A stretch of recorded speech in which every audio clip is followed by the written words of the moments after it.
We had a makeup wipe get flushed combined with a crushed terracotta pipe, and our basement flooded with a few inches of sewage water. Yeah, it was, yeah. Oh yeah, you can't flush those. You know what? They say flushable, like certain baby wipes and terracotta or and makeup wipes and all that kind of stuff, but you're not supposed to flush that stuff down the toilet. I don't think it's actually flushable. They just say that. I don't think it really is. You know? Flushable go no. Oh my goodness. Tell me why. All right, let's go live on all the thingies.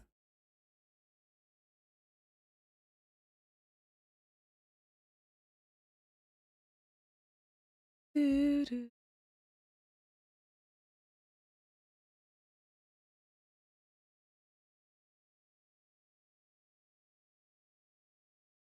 Worst enemy. Oh my God, did anybody watch Fallout last night, by the way? Is anyone watching it? Or am I the only one here watching it?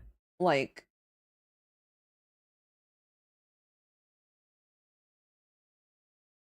I don't know. It's really good. It's the last night's episode was so good. Oh.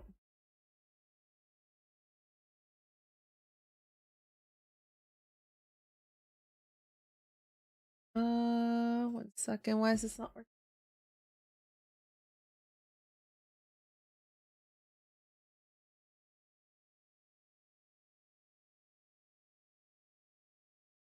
Well, one of my chat thingies. There we go. That was weird. It glitched out for a second. They're not flushable, that's right. Fallout. Our basement was finished, so we had to completely redo it, even had to take out a wall. Damn. Yeah, our basement's completely finished too. And we had to, well, part of that is the like another contribution as to why the floors got ruined. And then also the wall, we had to cut into the wall. There's a hole maybe like about the size of my head. Um that is in the basement wall that we covered with like a mirror for now to access the pipes. Oh, you haven't watched it? Well, I won't talk about it because I know a lot of people aren't, but it was really good. I'm really loving Fallout. It's been so great. I feel that so many people have been talking such smack about it, but I've been enjoying it. I think it's really good.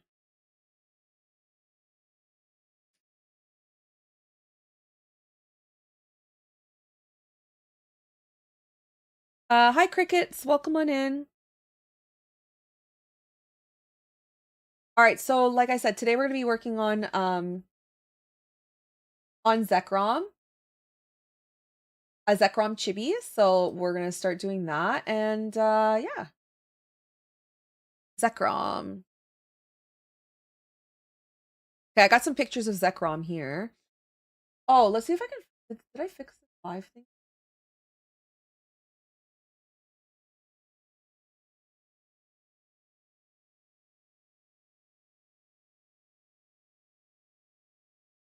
Hmm.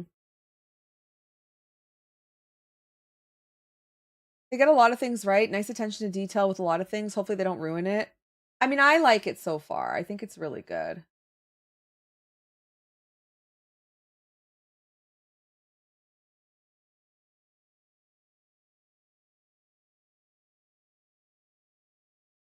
Hi, Allison. Welcome on in. Hi, Jenna. Welcome on in. Dan, thank you for the follow. I appreciate it. I'm trying to see if we can go on X, but it doesn't seem to be working. X. Try from here. Hey, welcome on in.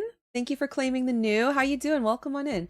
Um, please play. Please play. Oh, we're not playing. We're drawing today. Where's the X Studio? Hold on. X. I'm just wondering, like, how the heck.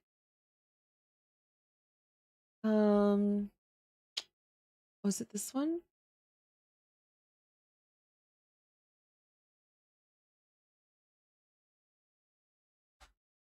Hi, how's your day going?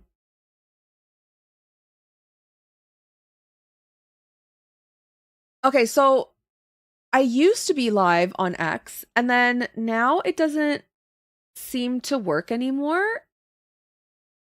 And I'm not sure why exactly. Oh well, whatever. It's not working. That was as much attention I'm gonna try and give it. It's whatever. Hello, new one. How you doing? X. I know. I know. I'm calling it X now. It only took me a couple years. Hey, Walla, welcome on in. It took me a couple years to finally convert. It sounds so cringe, but at the same time, it's like that's kind of what it's called, right? Gone are the days of Twitter, which is so sad because it was literally like the best icon, the best name. I loved it. Twitter. It was so cute. X is just so robotic and like cold. Oh my god, from GTA. Well, welcome to the live stream. We don't play too many games here. We do gaming sometimes on Mondays. We do a lot of drawing and a lot of talking, and we talk a lot about video games. I love your hair. Thank you, all. I appreciate it. Mm. Yeah, Soulless, that's right. Hey Sky, welcome on in. How you doing? It's always Twitter, I know. I call it X Zitter. Yeah. I call it Twitter for the most part, but sometimes I do call it X. I don't know. I kind of like flip-flop between the two of them. Celiatrice, thank you for the follow. Welcome on in. How much? Oh, you can check out my commissions. If you go to my bio, the link in my bio, there's a commission form and you can check there.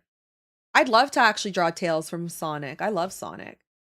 Sonic is freaking so cool. I grew up with Sonic. All right, so you guys know the drill, right? Zekrom is going to look really dumb until we actually sketch him out properly. He's going to look stupid, so we're not going to make fun of stupid Zekrom. Okay? We're not going to make fun of him, okay? He's just a little guy. All right? What does Zekrom even look like? Like okay, he has a head. We know this. And he has this like can I get a picture of Zekrom that's not pointing upwards? It does sound like a placeholder. I don't know. Elon Musk is very much obsessed with the letter X, and I don't know why.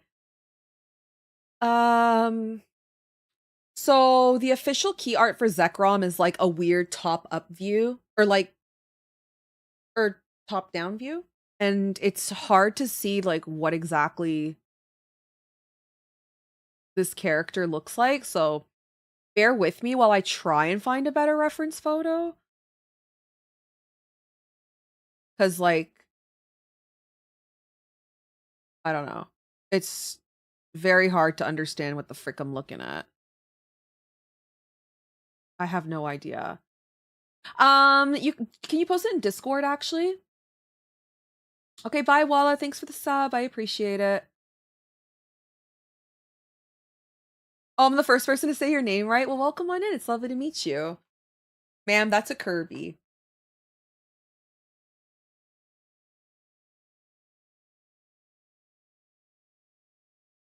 There. Done. Oh my god. Hey Molly, welcome on in. Oh, you know what? Let's look up Zekrom art. Maybe I'll be able to find a better picture. Pokemon's not helping me right now with their official key art. Oh, this is a good one. Okay. So let's see. He has a head. They all have heads. And he's got like this I don't even know, this like horn. Oh my god, does he have a little snoot? There's no way. He has a little snoot. That's so cute.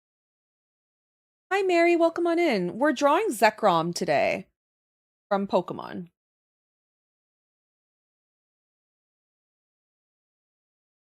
We're just gonna give him a little smile for now. Or at least we're attempting to draw him anyways. Okay, so he has a body and he's got like this. And then okay, wait, and he's got this like foot that comes forward like that. And then he's got a really big tail that goes this way. Okay. He has wings.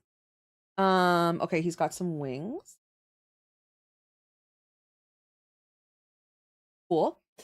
And then he has hands, but they look like flippers. You could do art help maybe. Art help would be good. Deserve a like. Thank you for the likes. I appreciate it. Thank you. Okay. And he doesn't have two ears, does he? He's got like one ear or something. Uh,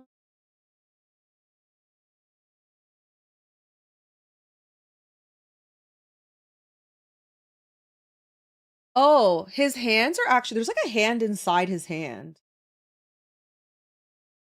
by the way. That's kind of cool. There, Zekrom. Why jiggle? Oh my god, 45 streams. My neck. Thank you. Thank you so much. Thank you for the art help. I appreciate it. Let's see.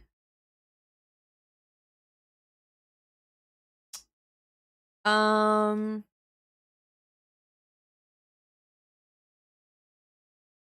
Oh, that's the same picture I was looking at. It is helpful, but that's the same picture I was kind of looking at. Rignosaurus? No, this is a Zekrom. Yeah, we're doing a little Pokemon doodle today.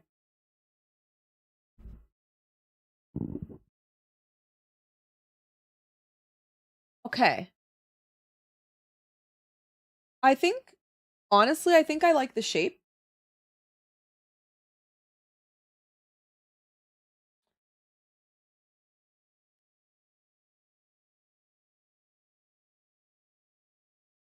No more work needed. Do you like his smile? Oh my goodness. All right. Now let's start refining a little bit of him. So let's see. He's got the head that looks like this, but it kind of has like a bit of a bump. Like that. And then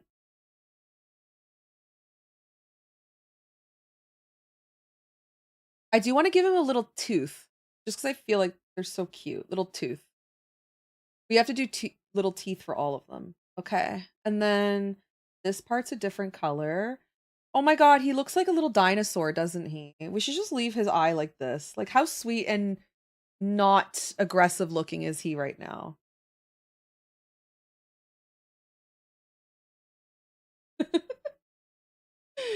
Oh my god, he's so sweet.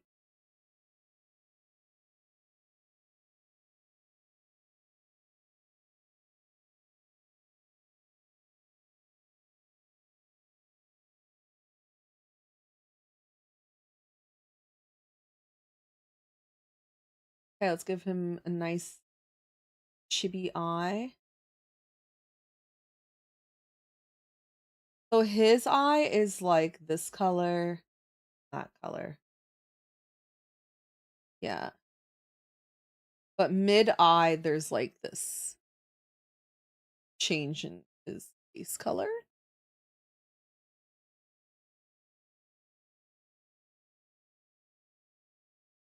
Something like that. Looks like he's having a good day. He's having a good day. Okay. Mm, color change there and color change here. Okay. I want to make his snoot like a little less pointy maybe. Thanks for the subs. I appreciate it. Thank you.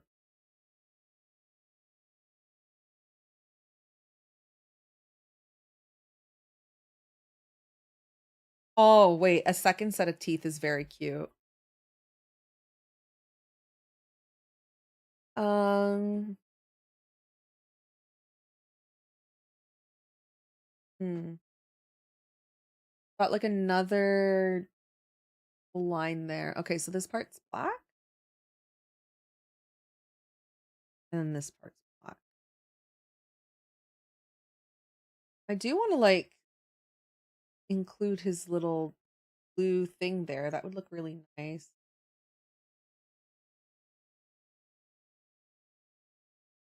Hi, Jawa. How are you? Hi, Shadow Gamer. Welcome on in.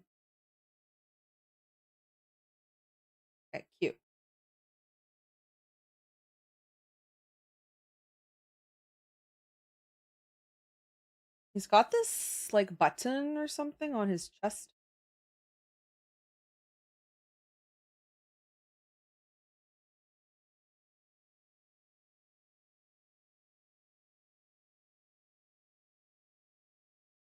Came out from YouTube. Welcome on in. It's lovely to see you.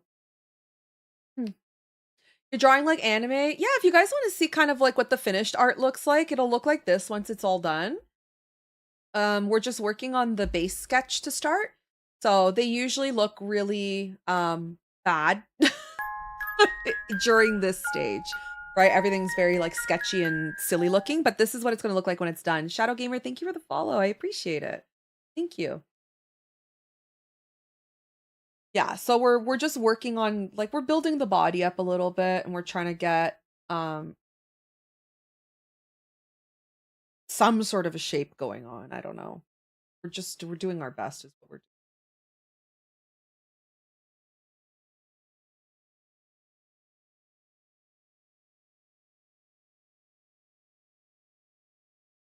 trying. Okay, he's got like shoulder pads. And then I think I want to like I personally want to overlap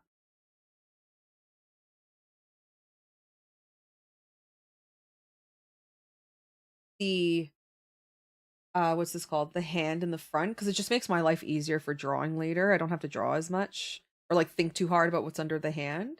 So we'll just do that.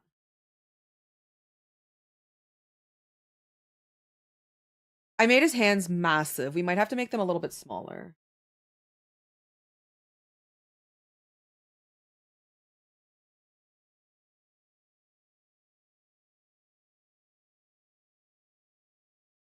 Okay.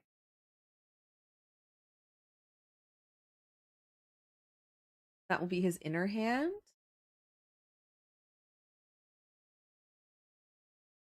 Got like a crack here.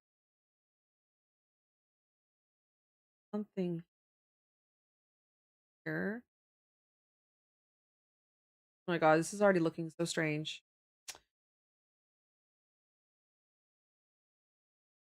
Back.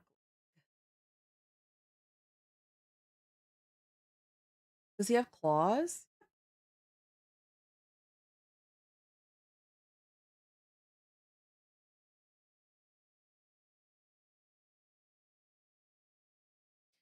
Oh my god, he looks so weird. Zekrom has knee pads.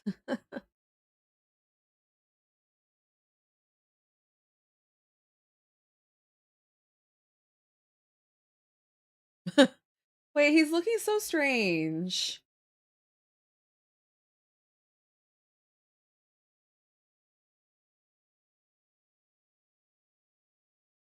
Hmm.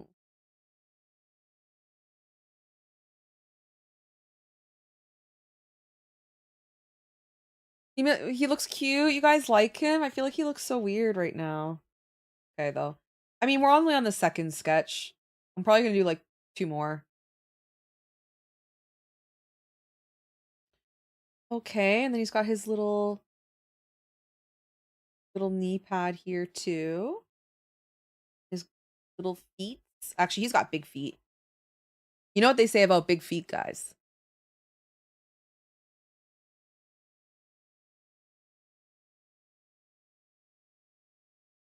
Do, do, do, do, do.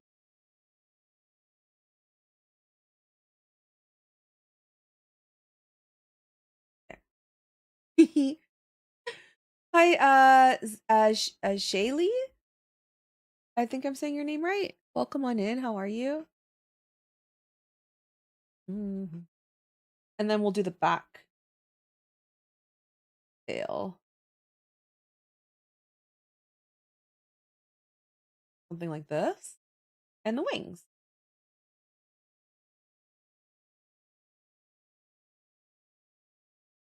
Okay. So for the wing, definitely like the idea of having this small one over here.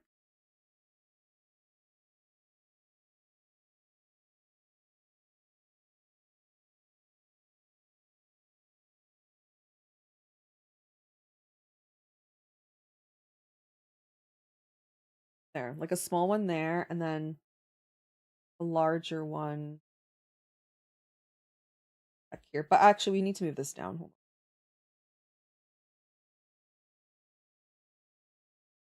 Yeah, his hand should be more like here. And then we can include his little chest plate. Mm. What do they say? They say when Pokemon have really big feet, it means they have really great powers too. Mm-hmm. Definitely, that's what they say.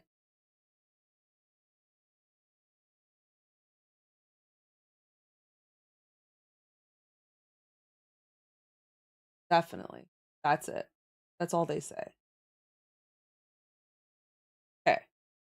I think this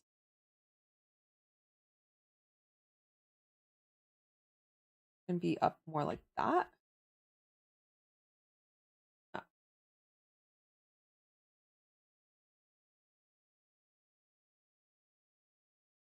So beautiful. Thank you. Look at the cutie. I don't know if he's very cute. He does look very proud though. He's giving off very proud vibes. He's like, yeah, uh, big feet. No, but he does look very proud of himself for sure. Which one do you guys like the best of the two? Do you like Zekrom or Reshiram better? And why is it Reshiram? Madame Barry, thank you so much for the raid. Welcome on in, raiders. Hello, my name is Shay. We do a lot of art around here, sometimes video games, but usually art. And we are drawing some chibis at the moment. We're working on Zekrom, but we're gonna draw um something that looks like this when it's finished. But we're doing Zekrom instead of Reshiram, so Pokemon doodles. But how was your stream? I hope you had a wonderful stream. I'm not sure if anyone can give a shout out, please, and thank you. How was your stream? What were you doing? Oh my god, they're so cute. Thank you. How's your stream? A fellow Procreate user. Yes, I love Procreate. I mean, to be fair, I haven't really given a chance to any of the other uh drawing apps, but I tried what's it called? Clip Studio Paint, and I found it like just there's so much going on. Um I was yapping for a while about a convention. Oh, no way. Did you table there or did you just attend tech tier list for fun? Oh, nice. Will you make a chibi tutorial in the future? I have no idea how to make chibis. Um, I mean, yeah, I could. I wonder how I'd even explain that. My next Patreon tutorial is going to be how to draw chibi eyes. That one's going to be exclusive for Patreon. It'll be like a literal step by step everything I do to make my eyes like this.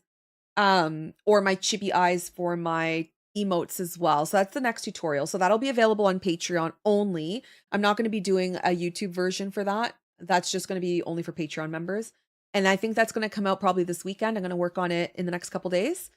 But regarding chibis, it's really hard because I don't quite know how to explain how I draw chibis. Shiny Pudding, welcome on in. How are you?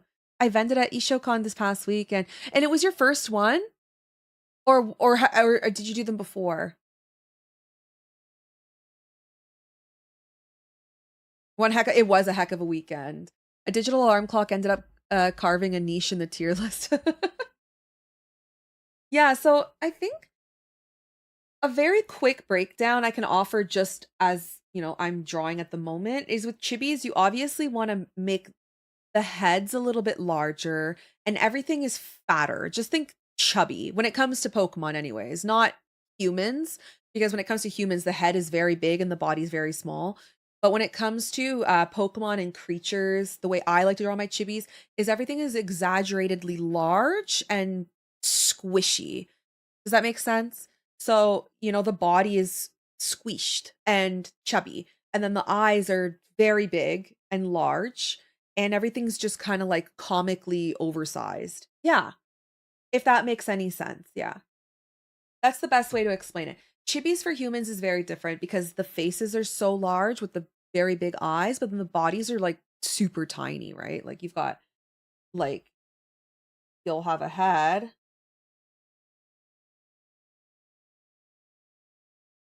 right? And everything's squished. down at the bottom.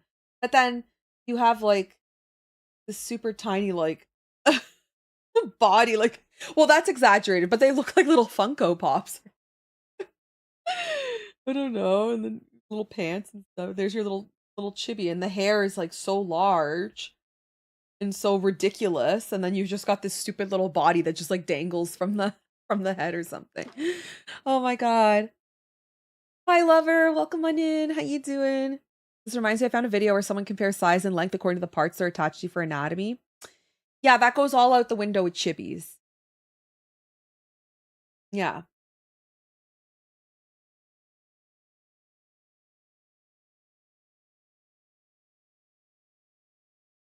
But yeah, for chibis, I think the best way to look at it is make everything comically large.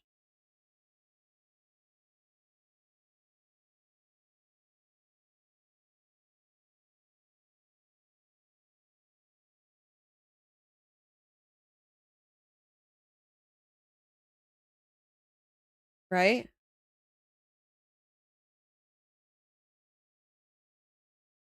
I've been vending in the artist alley for a few years, but it was my first time at eShow. Oh, fun. And did you like it? Did you do well despite, you know, all the weather and stuff? This Zekrom has seen things.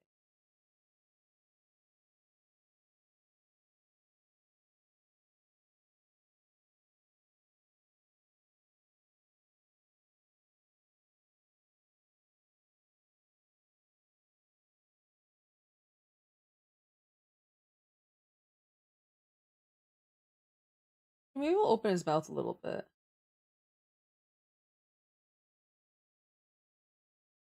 Maybe.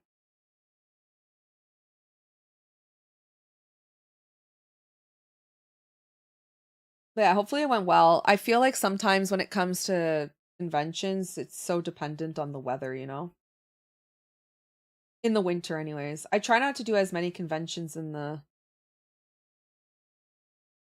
winter because I'm always afraid no one's going to show up.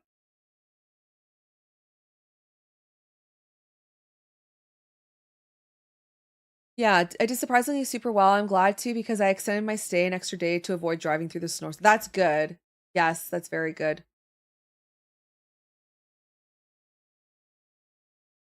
They're hard. Conventions are difficult because sometimes you have ones and you go there and you like don't even make your table back and the whole time you're just sitting there and it's the worst. The absolute worst. Yeah, that happens.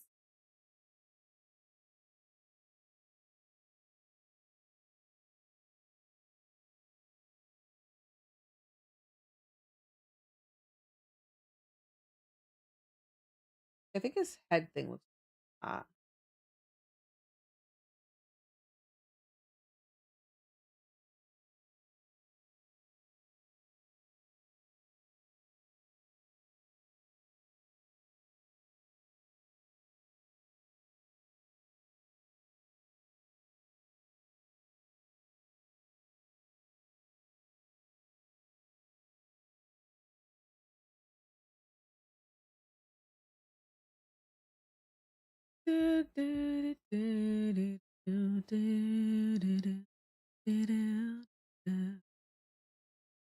Oh, does he have a spike on his back? Wait, does he have a spike on his back?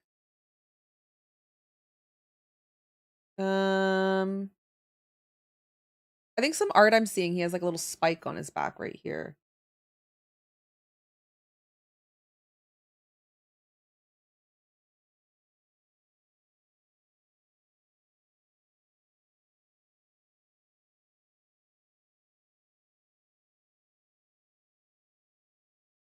Oh my god, I think I'm in that Discord.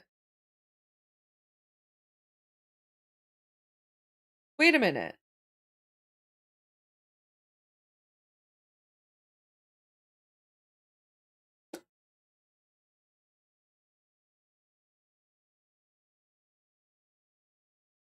Oh no. Wait, I'm in a different one. I'm in Artist Alley Discord. I don't know if I'm in that one. Is that No, I'm not in the international one. I'm in the Artist Alley Discord. It's different. Maybe it's different. Hi, Fire Blaster. Welcome on in. But yeah, I agree. We have we have the Canadian Artist Alley Discord, and then there's another one I'm part of. I think that's an American one. And they usually post like some of the better conventions to get to, but I find they're kind of hard to get into. I've applied to a couple American conventions. My only concern is obviously like taxes and stuff like that. I don't really know how to go about all that. So I've applied, but I haven't gotten into any of them yet. I figured that would just be a road to cross once I get there. But I haven't been accepted yet. And then I do the big ones in Toronto. I did apply to my first convention outside of Ontario. I applied to Icon in Winnipeg, which is just the province over from me, so the plane ticket's not that expensive. So I'm gonna try that and see. I haven't gotten my acceptance or rejection yet. I just sent the application. I'm fingers crossed it'll be my first time. Yeah, it'll be my first time leaving Ontario. Oh, I applied for the new Artist Alley one, Shiny Pudding, just to see because I've never done it, so I qualify for that. And if I don't get in, I'll apply for the regular one too.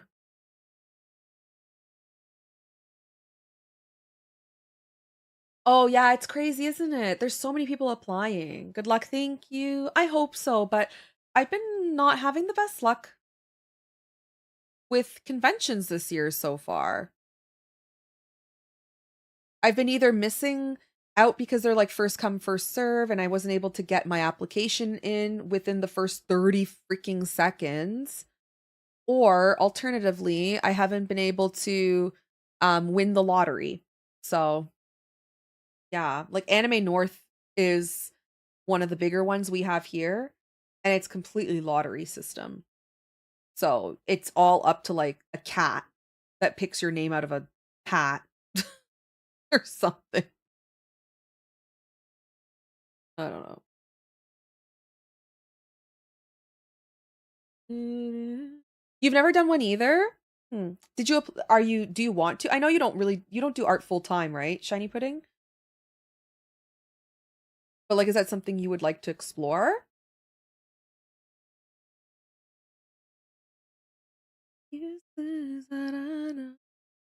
Hey, thank you for liking the live, love. Thank you so much. I appreciate it.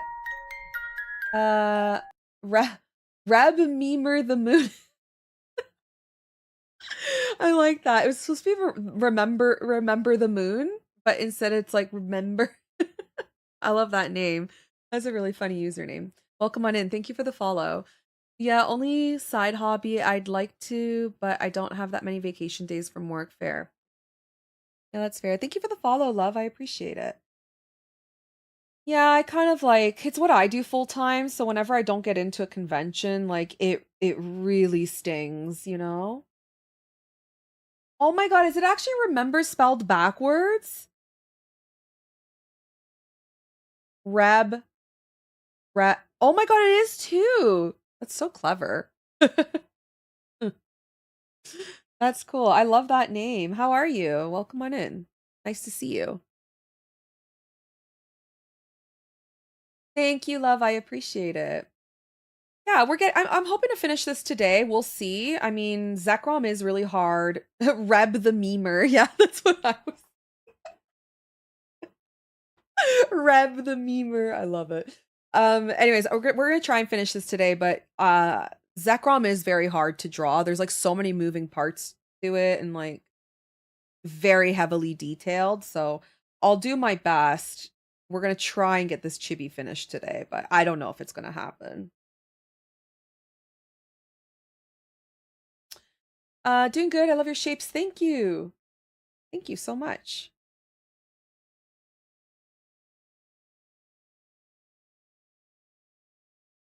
Yeah, I kind of like to start all my art with shapes. Makes it a lot easier. What should you draw, Carrie? Whatever your heart desires. The world is your oyster. I've only gotten into about 2 cons per year. Oh, thankfully I have the online store. That's good. But it's rough out there. It is. Yeah. I did maybe like 10 cons last year. all within Ontario. Well, I'm gonna say cons and markets. All right. We have pretty good, like Toronto's a huge city. I think downtown proper, there's like 3 million people. And I think in the GTA, there's 7 million. Let me double check. Hold on. GTA population. The GTA is, yeah, 7.1 million. So we've got a lot of people with purses to shop from. So it's you can do a market like a 1 day market and you can still make a lot of money off a 1 day market. It's just you got to pick the right ones. And there are a lot of markets in Toronto and a lot of conventions and they're not all created equal. So I have applied and I got accepted to like 10 or ish last year. Most of them were really good. There was a couple where I only broke even for the day, so that was kind of bad, but for the most part they were good. However, this year I didn't get into one of them, which was Anime North, which is my biggest show next to Fan Expo. And then I missed applications for another one. And then there was a fan con that's supposed to be like this weekend, but they changed like they called it a sport card and trading show or something this time around. So I didn't apply because I don't sell sports cards. So that one was off the list. I don't know. This year was a bit weird. And then just so many applications and people signing up so quickly with the first come, first serve crap. I live in San Andreas. I do. I do. I know every time I say GTA, people think I live in Grand Theft Auto. Yes, I live in Grand Theft Auto. This is where I live.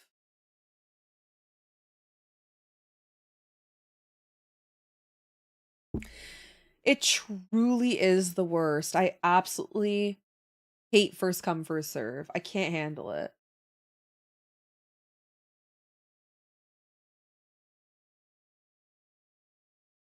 I hate it. Cause like I swear to God, people have bots or something set up, you know? I'm telling you.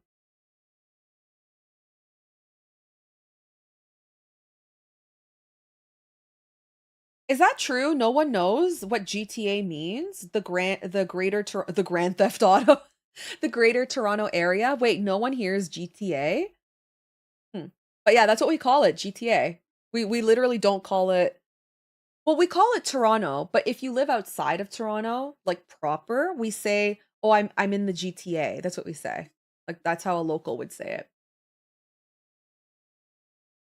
Unless you live downtown, most people say, "Oh yeah, I live in the GTA."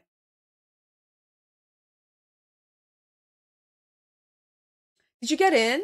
Oh, but that was Annie Revo Vancouver, right? Hi Tanya, welcome on in. That was Annie Revo Vancouver that you applied to. I lost my shit on Discord. I'm sure you saw it. And I realized that it was for the wrong convention because I won't go to Vancouver. I don't know how anybody makes money. Oh, them. Yes, I'm trying so hard to get into that one, but I don't know. No, I don't really listen to K-pop, Tanya. Like if it's on, I'll listen to it, but I don't really know who any K-pop people are except for like Cat's Eye because they had a Jollibee promotion. A lot of people actually know GTA means Toronto. Oh, okay. Uh, I never would know, but you explained it, so I know. There you go. You have family that live in Toronto? Yeah, Toronto's kind of cool. I mean, it's okay. I would say in the last 10 years, the city's gone to shit. We have a terrible mayor at the moment. I think Toronto has the ability to be a really great city, but it's very poorly managed, like very poorly run.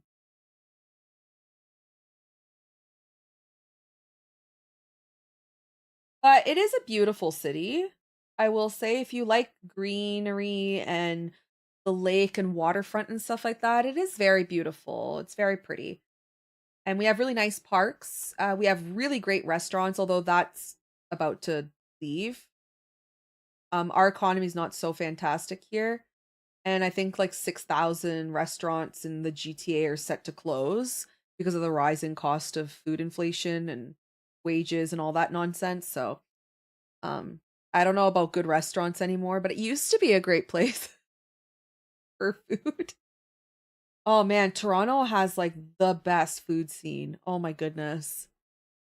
Really good food scene. And it used to be clean. pretty gross now. There's like human feces everywhere, but again, that's a mayor problem. Yeah, we have amazing food. Like Toronto has, I think Toronto's like world class, I believe. We're up there with like New York and stuff when it comes to food. We have amazing food. Actually, one of like my favorite things about how high of a like different culture demographic we have here, especially for immigrants that are new and who make authentic food. We have probably some of the most diverse authentic cuisines that you can ever experience. Like people come with family recipes from their countries that are made by like their nonas and their oh my God, the Indian food here is so freaking good. Indian, Asian, Italian, like Portuguese, Spanish, Japanese, doesn't matter. It doesn't matter. Like whatever culture. There is a Turkish restaurant that I live kind of close to. They're fucking fantastic. Syrian restaurants. Oh my God, this is crazy. Whatever you want, your heart desires, you can find it with an authentic recipe from back home.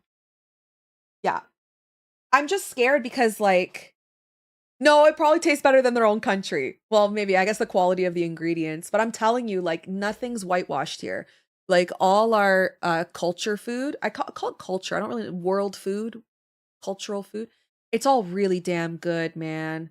Like, it's good stuff. And I've had that kind of stuff in, like, other smaller cities in Canada or even in America, and they're not great. Like they're super westernized.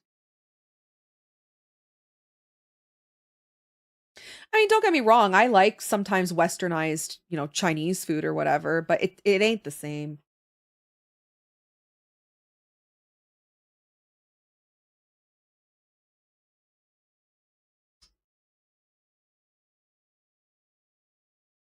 It's decent, but it's not the same. So then I guess there's three classes of food. So there's whitewashed, westernized food. Then there's like what white people think is really good from the home country, but we don't know any better. And then there's like actually from the home country that like the people from that culture are like, whatever, it's the best they can do in Canada. Right? So I'm at like the white person who doesn't know any better stage. You legit cannot buy Kajmak here? What is that? You know what? I kind of agree with that sentiment though. I have traveled to a few places in the world, and one of them where I remember the food was way better than here was when I went to China. Um, I found the Chinese food there was significantly better than the Chinese food here. It was on the same caliber of like flavors and stuff, but surprisingly, it was like a much better quality over there.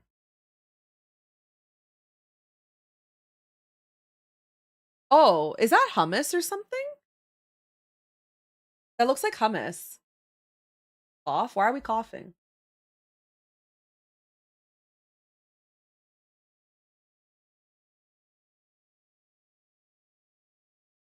Why are we and kecking? Like, what are we doing? It's pretty much the fat you take from boiling milk and it's salty, but you need unpasteurized. Bruh, oh my God. Silver, you scared me. Silver with the jump scare. Thank you so much for the heart me and the stickers. I appreciate it. Thank you. Ew. How are you doing? I hope you're having a good day today. Tee scaring me.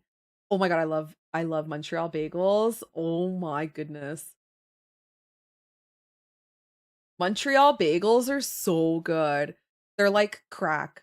Oh, I love them so much.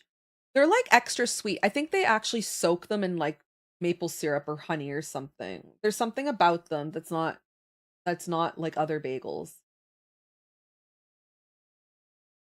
Yeah, there's a place called Kettleman's that has opened up a few locations in the GTA, and they have really good bagels, but they're so overpriced. Oh yeah, smoked meat sandwiches. Yeah. Just a Montreal bagel with like fresh whipped cream cheese, like but freshly made at the deli. Oh my lord, it's so good. And a bit of smoked salmon. Autumn, how are you? Welcome on in. Thank you, Stray.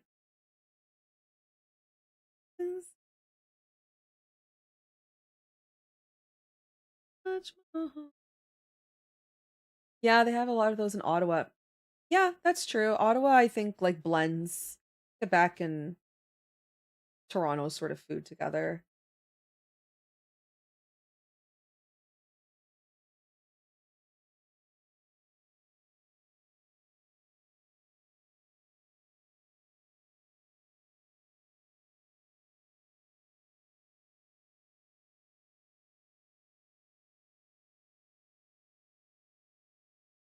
Doo doo doo doo.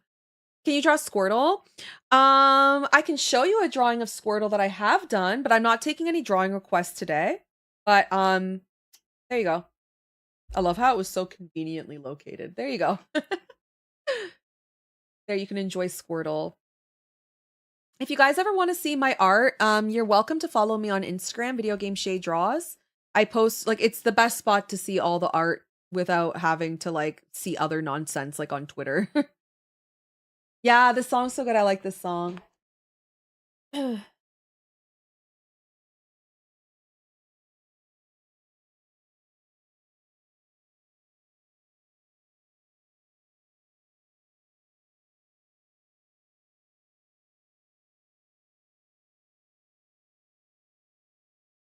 One Squirtle coming when you put it like that. That's kind of funny. Sorry, did somebody here order a Squirtle?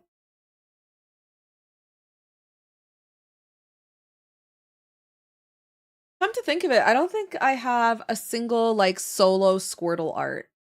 Do I? Like other than an emote or whatever? I don't think I do.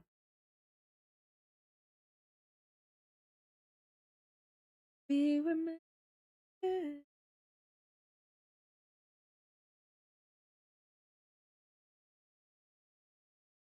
Yeah, I don't think I have like solo Squirtle art. I have solo Blastoise, not Squirtle.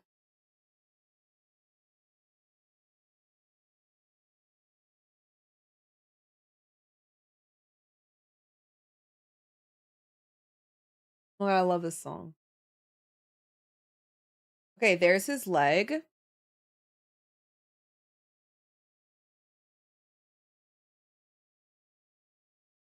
You know what? Surprisingly, this is not looking half bad. I was a little nervous about how it would look.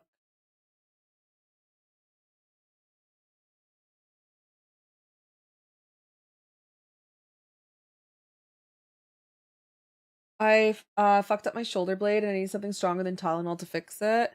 Um, what did you do? Shoveling? Was this from shoveling?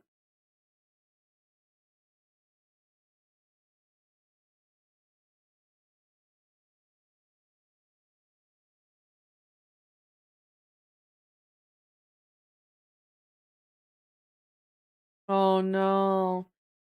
Well, you can get Tylenol 1 from the pharmacy over the counter. That's the strongest stuff you can get without a prescription. And then you don't have the judges, oh my God, the doctors judging you. That's actually what I take for my cramps. It doesn't help at all for me. I need something way stronger, but if I go and ask the doctor for like Tylenol 4s or a Percocet for my cramps, she'll be like, "You're an addict," even though that's not the case. Even though that's actually what helps me for my monthly. But the Tylenol one's like the best thing you can get.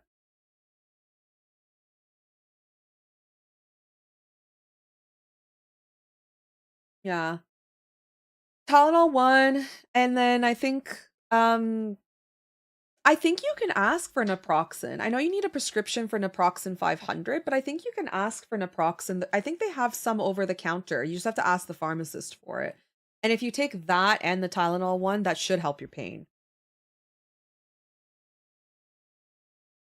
It's just really bad on your stomach because it's like really strong.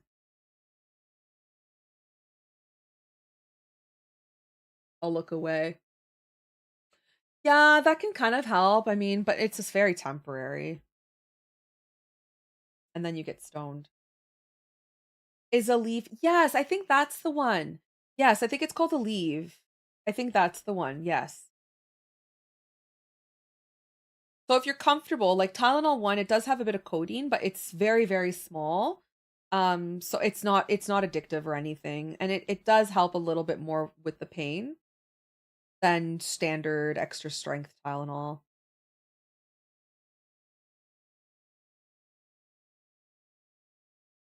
I'm struggling with this back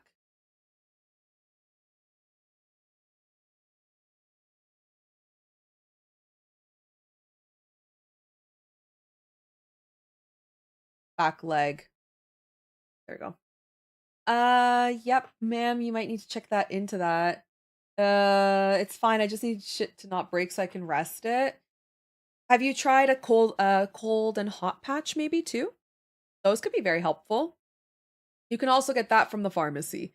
You know those ones where it's like a patch and you stick it on your wherever it's hurting and then it releases like a warm sort of feeling and then it turns to cold. That could also help your shoulder.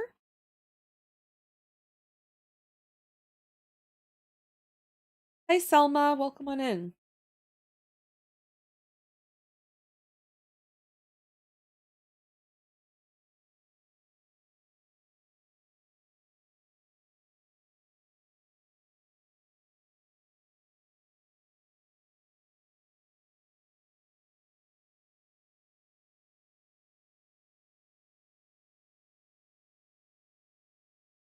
I gotta fix his knee. You don't know if it worked though? It's very temporary, that stuff. It only works like while the patch is on. The only thing that provides lasting relief is like medication, I find. But it depends on like the kind of sprain, right? Because like if you have naproxen or sorry, ibuprofen or naproxen, and then which is called an NSAIDs versus acetaminophen. They do like different things. Yeah, they do different things. One's more for inflammation, and did say, and said, they I think like the NSAIDs help more with inflammation and cramping and stuff like that. And then the other one helps more. Acetaminophen's more like with direct pain. I think was like the way they explained it. Yeah, swelling, inflammation, uh muscle pain and stuff like that. And then acetaminophen's more like that sharp pain you get.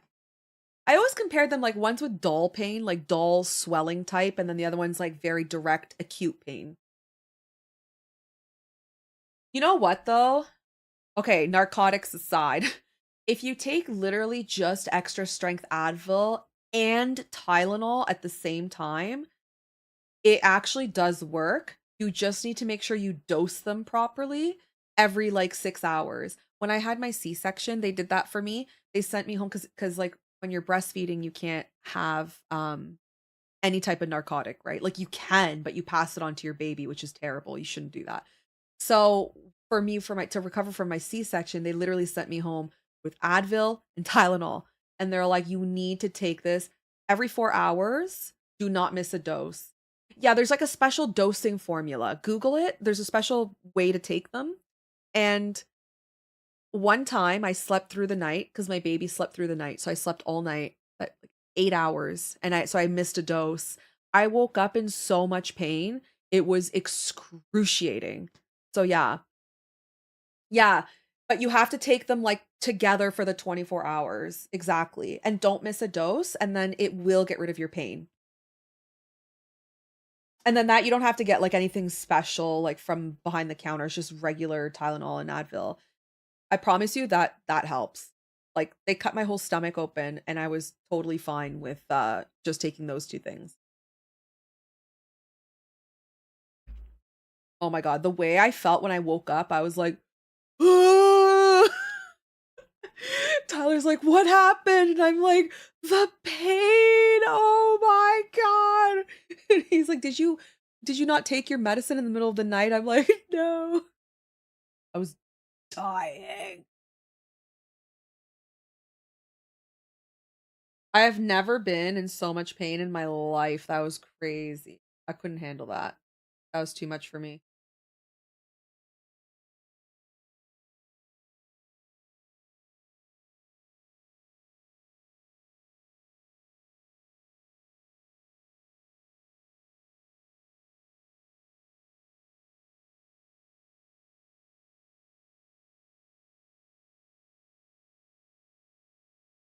Did you know long before you're gonna have it? Oh, like, was it planned? It was not planned, but it wasn't an emergency either. I just kinda got tired of sitting there waiting for things to happen. I was just getting bored because 'cause you're not allowed to eat or drink, right? Because they wanna make sure that if you have an emergency, if they have to, like, put you under, they don't want you to, throw up from the anesthesia.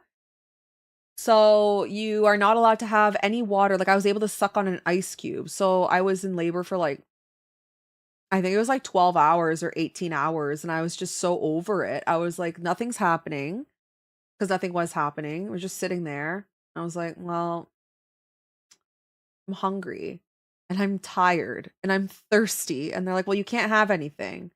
And so then I just was like, "Whatever, cut me open." Just do it. Although if I would have waited any longer though, they did say that it could have become an emergency C-section. Yeah. Can I have a beer yet? Well, because the thing is, like, when your water breaks, right, you do have a limited amount of time, I suppose, at which point it does start to become an emergency. I don't know how long it is, but I know it's definitely more than 12 hours, so I was just chilling. I remember I had, like, a private hospital bed, because the hospital I went to, they had private rooms that are covered by OHIP, so it was free, and Tyler was, like, watching Star Wars, we were renting movies. Jake, thank you for the follow, I appreciate it. We were renting movies on the in the hospital room, and we were just sitting there, and it was so boring, nothing was happening, and it's uncomfortable, right? They have all these monitors hooked up to your belly, and you're just kinda, like, laying down, and the pressure of the baby on your spine, it's quite painful, so I was just over it. Yeah, and me, I'm like, "So if you cut me open, like, how long till we have the babies?" Like, "That's like a 30-minute, an hour procedure," and I'm like, "Great," and I'm like, "And I can't have anything to eat or drink right now?" And he's like, "Nope." And I was like, "Alright, let's do it." And we did it.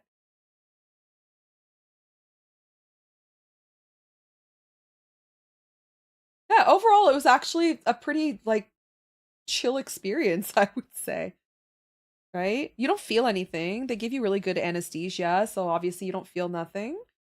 Um, Although you can feel them going into your body. It's really weird.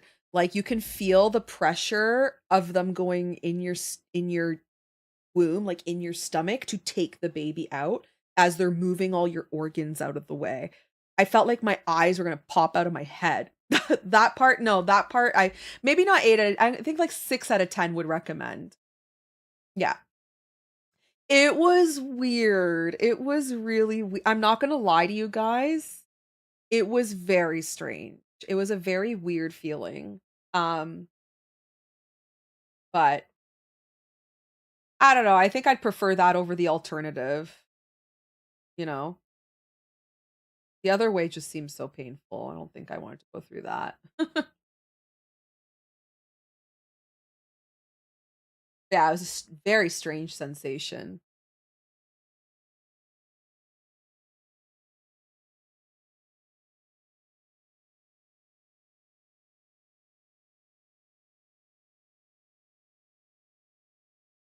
I think for me, like, 1 baby was enough. I'm good with 1. I don't know how anybody has, like, 10 kids, man. That's crazy. You know, you see these TV shows where it's, like, Married with 18 Children, and I'm like, "How did you do that? Like, how are you still how is your body just not a piece of, like, spaghetti at this how do we do that? How? That's insane." Not only that, but, like, just being large and pregnant 11 times is no good. I would say, like, being pregnant was felt very normal up until, like, the last month, right? Because then you could feel, like I needed to wear a special belt to hold my belly because you could just kind of like feel how heavy you are, and it's painful, and sleeping is awkward, and oh, and the heartburn was kind of weird. And then you couldn't drink. It was horrible. Oh my God. You can't have medicine. You can't have cough syrup if you're sick. You can't have wine. You can't, there's certain cheeses you can't eat. You can't have sushi. No sushi. No cold cuts, no deli meats, no sushi, no raw fish, no good cheese, no wine. Ugh. It was horrible. No tartar. No, you cannot have raw fish. You're not supposed to. You're not supposed to. Obviously, like every culture is different. I'm sure they do it in Japan probably, but in Western culture, I guess you're not supposed to.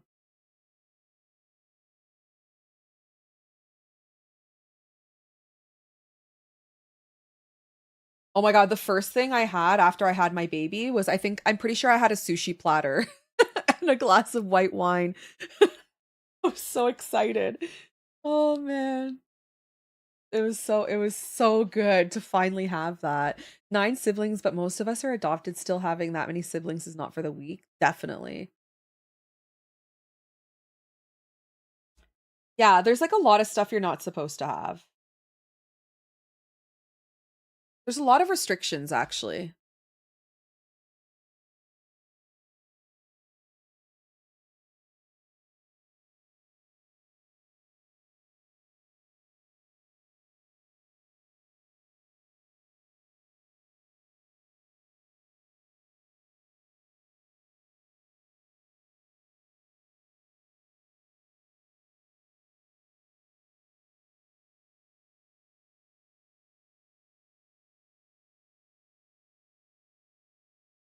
But like I would say overall being like well, I can't speak about other pregnancies, I don't know. But like your first one, it's not too uncomfortable as long as everything goes normally. It's not too uncomfortable. It's more so like the restrictions on the food that can be quite irritating because like you just sometimes you're stressed out, you just want a glass of wine or you want to go out for sushi with your friends. So not being able to eat your favorite food was super, super rough. And then just like the last month, once you're like really big and you're just over it, that part's rough. So like month 7 to the last month is a bit hard.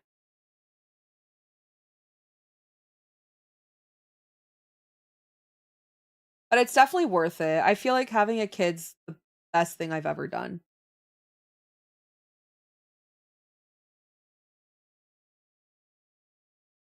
Kids are a lot of work, but I feel like they're so rewarding, you know?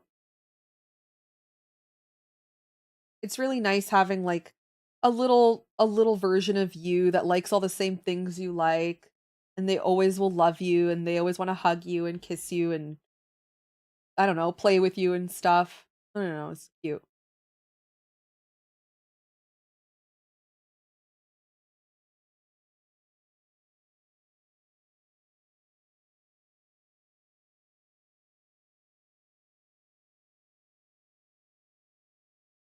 And it gets easier as they get older, I find. The baby years were really difficult and like a lot of work, but as they get older, I find they become like a bit more independent and they're a lot more fun because you can actually engage in conversations, right? With little babies, it's very frustrating because you're just kind of like talking to yourself and they're a lot of work. But as they get older, like my son is well, anyways, he's over the age of 5. And he's like got his own little personality and he likes all these things and he loves to paint and draw and he's got like so much to talk about all the time. It's very fascinating. All right, I want to be able to color this Zekром's tail kind of similar to how I did Reshiram's tail. So I think these are the pieces that light up here. These black pieces actually, I believe.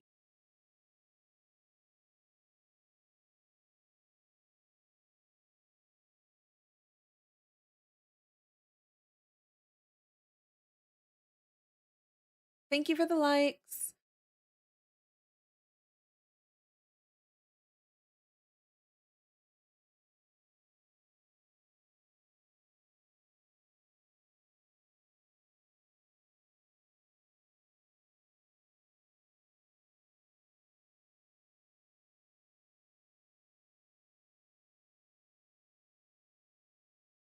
Yeah, definitely.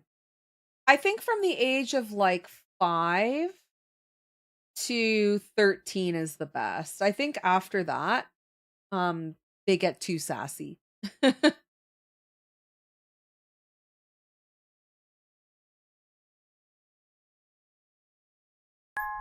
Right? Hi, Jackie. Morning. Thank you for the follow. I Agony, maybe? I don't know how to say your name. Thank you for the follow. Welcome on in.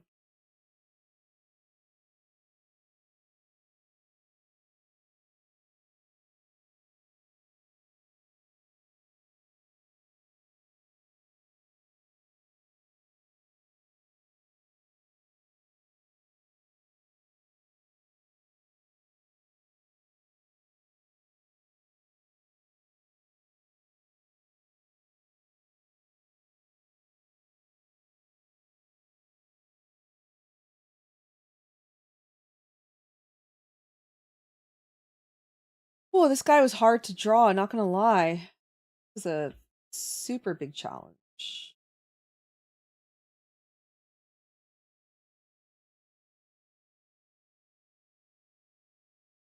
I'm just giving him like little wings.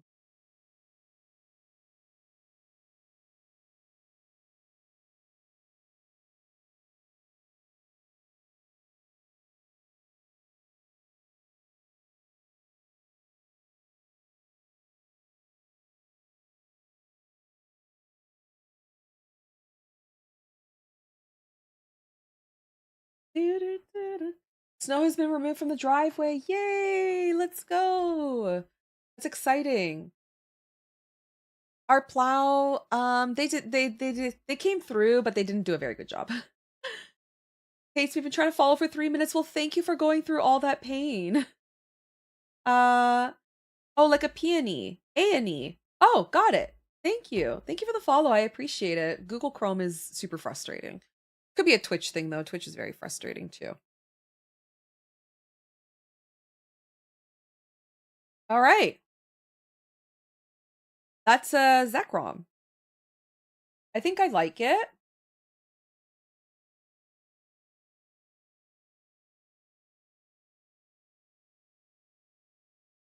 I think he's ready for inking. I think he looks kind of nice.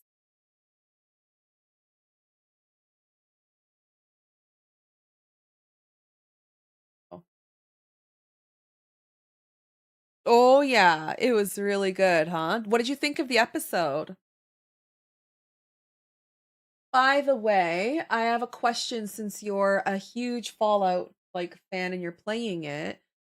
Do you know what Theus is turning into? Because I only figured it out once I saw some posts on Twitter. I totally forgot about the monster that he might become.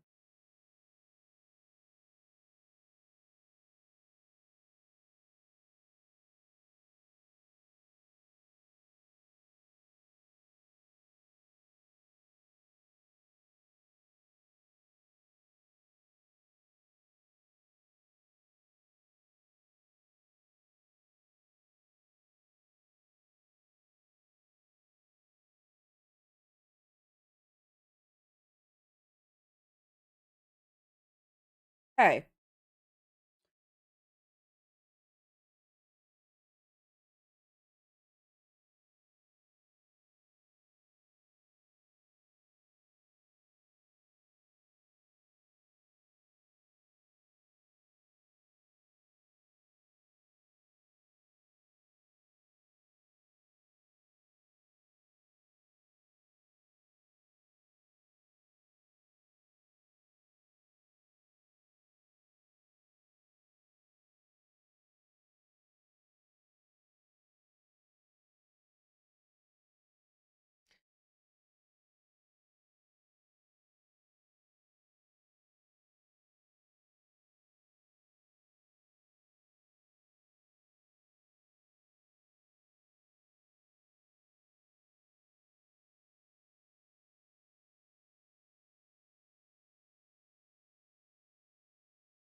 That Thaddeus, yeah, it seems like he's turning into a super mutant.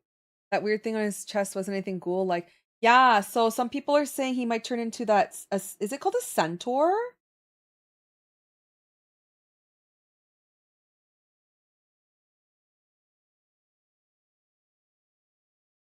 Yeah, a centaur. And then I was like, "Wait a minute, that's totally what he might be turning into." Oh man, if he turns into that, that thing was so I totally forgot about those monsters, by the way. They're so scary looking. I completely forgot they existed. And and yeah, I hope that that doesn't become a thing. I don't want to have to see that on screen.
Looks cool.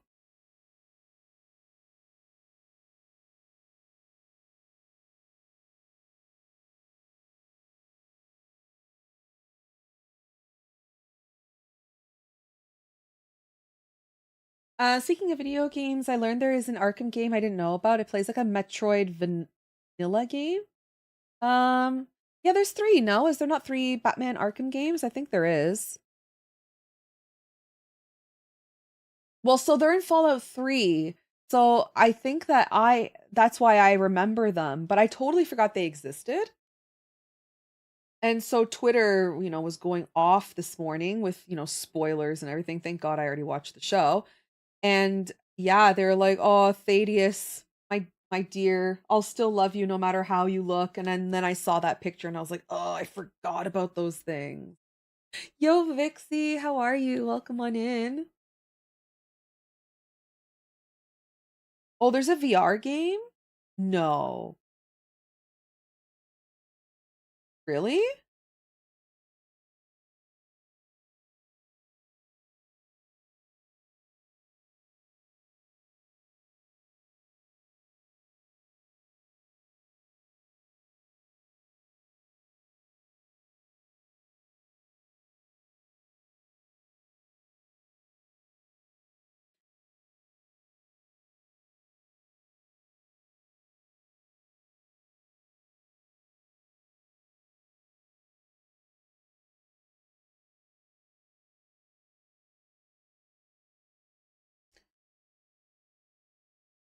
Okay, bye. Good night, DK. Thank you for hanging out.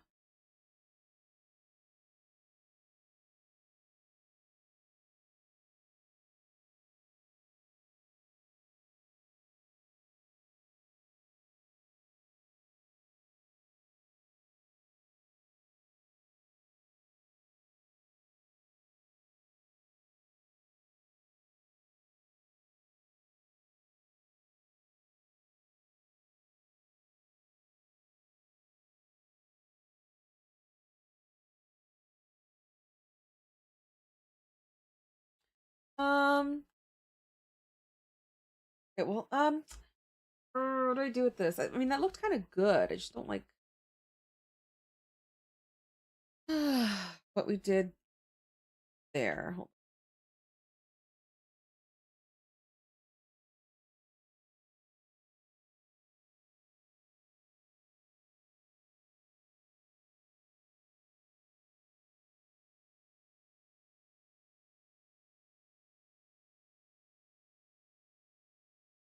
Maybe that looks good.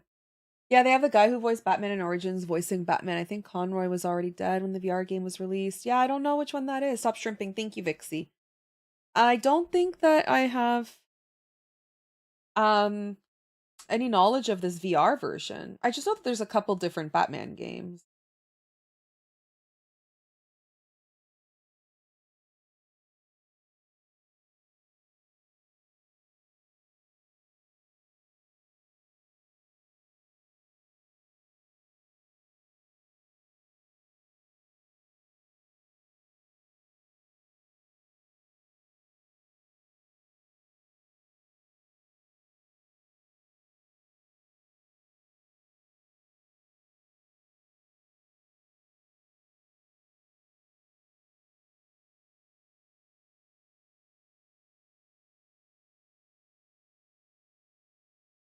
Anyway, the other Arkham game is only on stream.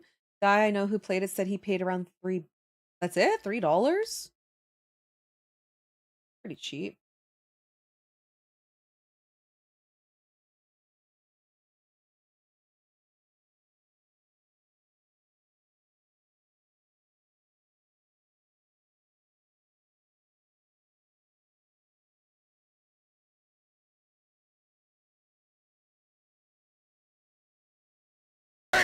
Oh, Monsieur. Oh, Madame. I thought it was the fucking Noction. Monsieur. Miss. Ma'am. Vixie is now a monsieur. You made me ruin my line work, girl. How could you?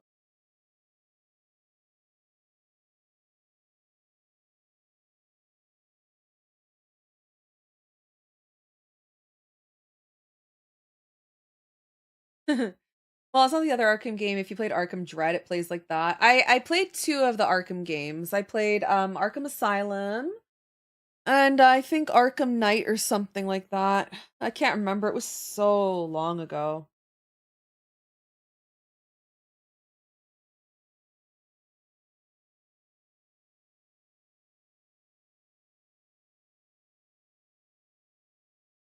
So I don't remember.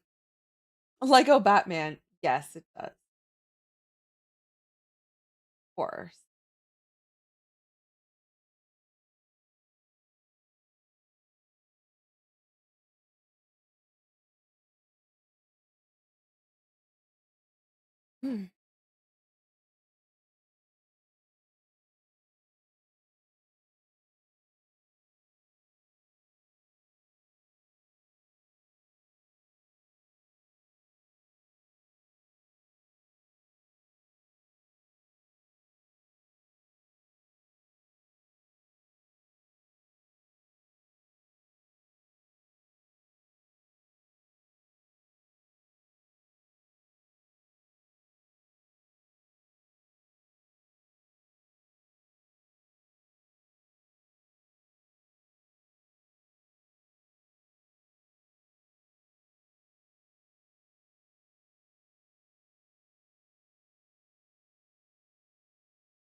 Hey Sass, how are you? Arkham Asylum, City and Night. Yeah, I don't. Batman, Arkham games on Xbox. I played the ones on Xbox 360. So, um, oh shit, yeah. So there's Origins, Asylum. In Arkham City. I think I played Arkham Asylum and then I think I played Arkham City. Yeah. I think I did those two.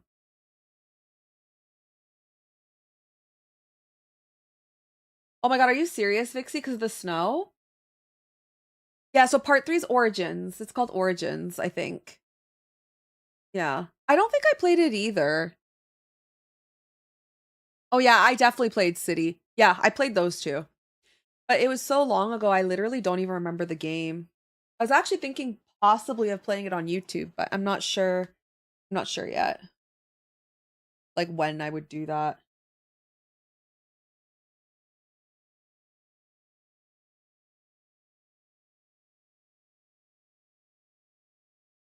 See if they have school tomorrow. Yeah, my little guy was actually home from school today or yesterday, so that was a bit rough.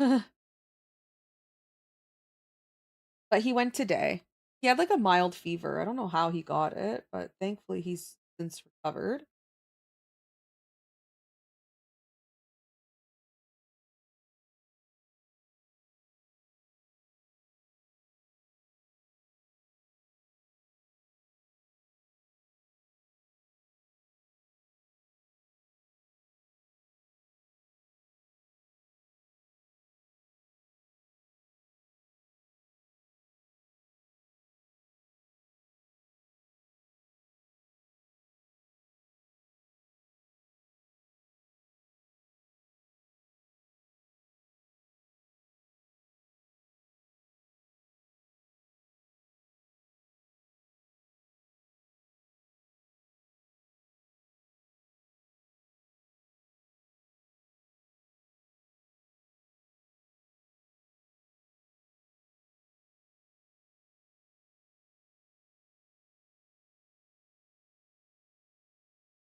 Nice.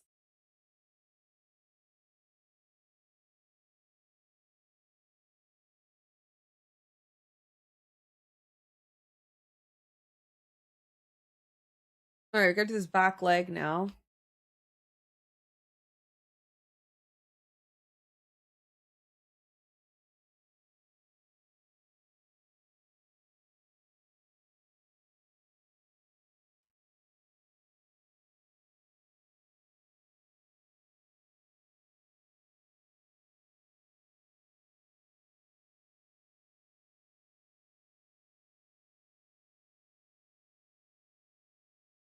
That looks okay.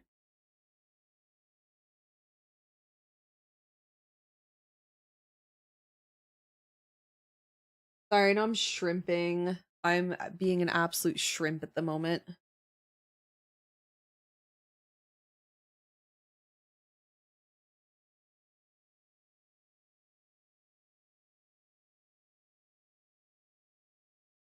Oh my god, I love this song.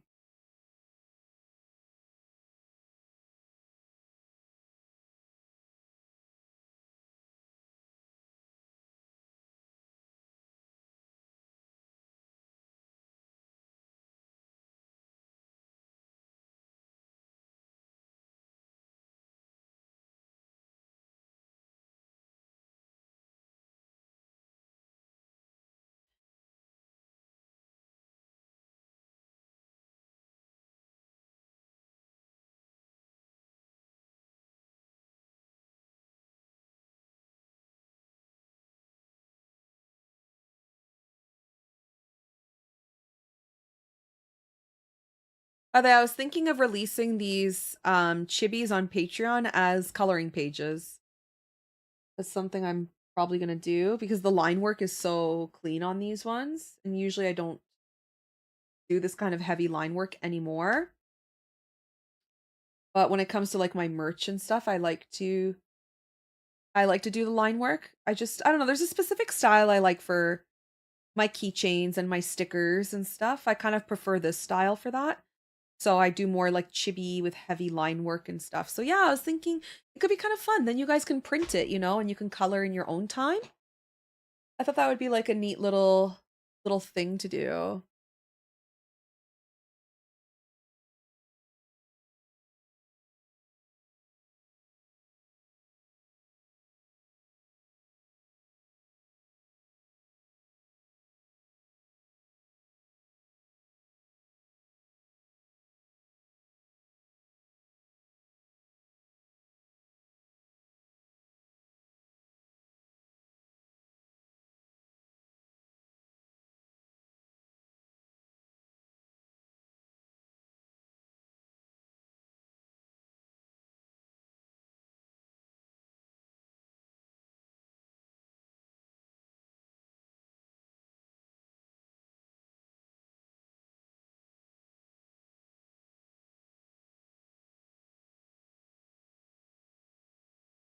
There, maybe that looks good.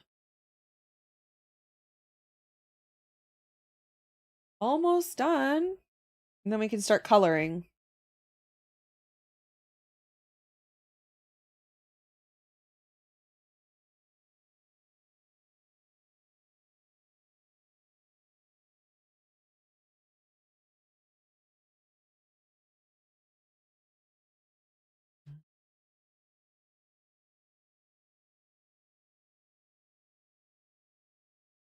Mhm.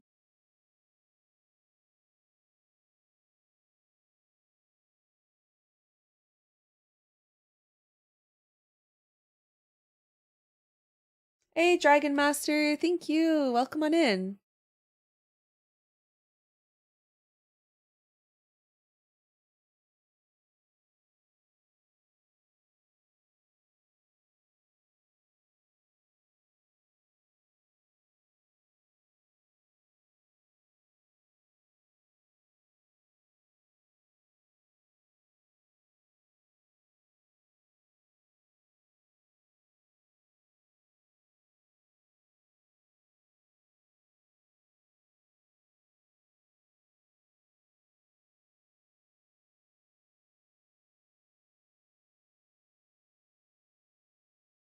There we go. I think he's done.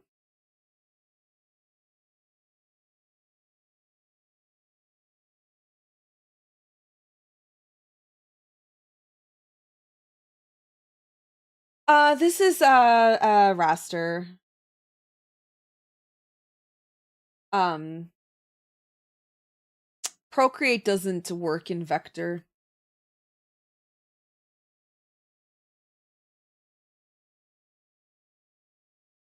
Although, I mean, I could just bring this into another program and vectorize it. When it's clean line work like this, you can vectorize that very easily. I think Adobe Illustrator has a setting where you can just do that. The only problem is when you start laying down your colors, that's where it starts to get difficult. If you're doing like more of a painterly style, you can't really vectorize that. Like you can, but it doesn't look very good. Oh, forgot this part.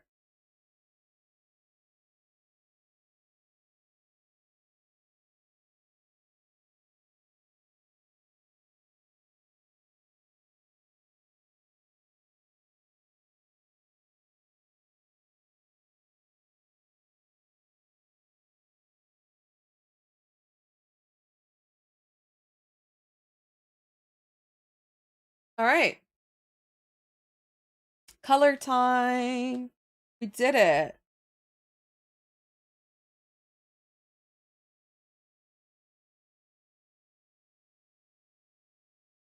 Let me just fix this back. Hi Lialu, welcome on in. Hi Agora, how are you? I just want to fix something here very quickly.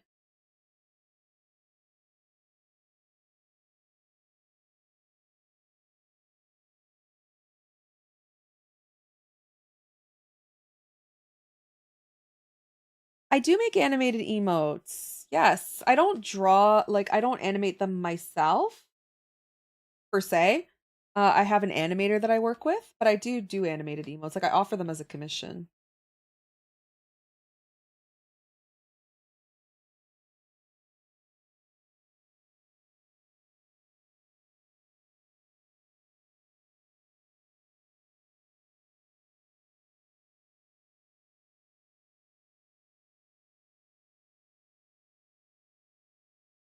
All right, done. Okay, let's work on the colors now.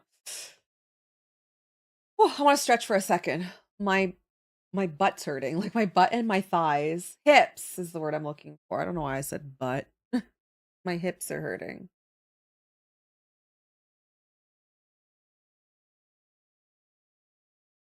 You guys should get up and stretch, by the way. Oh, an ad starting soon. Lovely.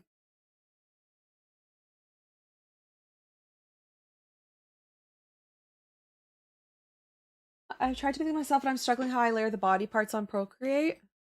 Yeah, it's a bit of a struggle, but eventually you get the hang of it.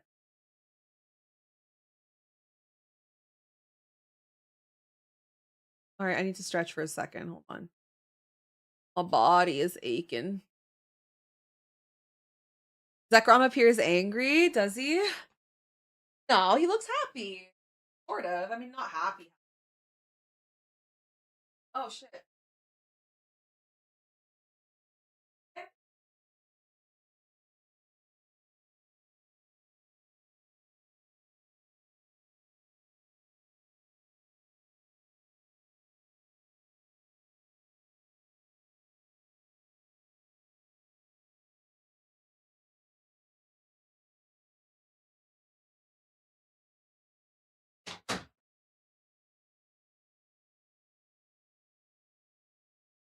Oh, my hips.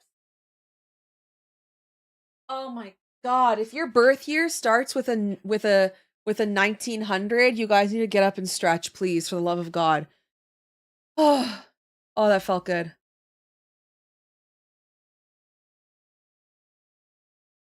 Get up and stretch, people. Please take your vitamins, stretch. God damn. That's pain. All right, coloring. Let's do regular Zekrom to start. What's the difference between regular Zekrom and shiny Zekrom?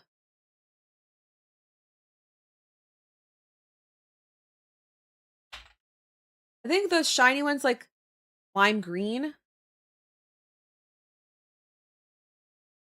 Okay, who knows Pokemon like really, really well? Oh, their bodies are different. Oh. Okay, wait. So shiny Zekrom, his his body's like more high contrast. And he has a green tail. Okay, got it.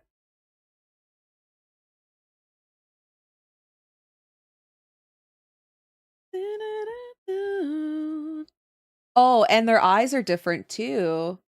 Okay, let's start with the regular version.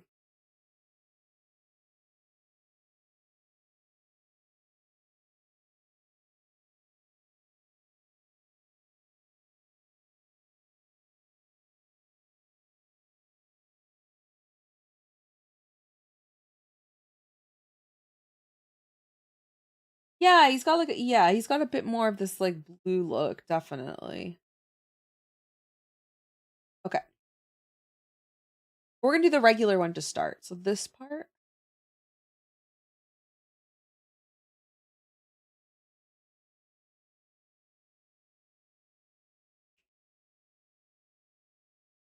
I like this song. La la la la la.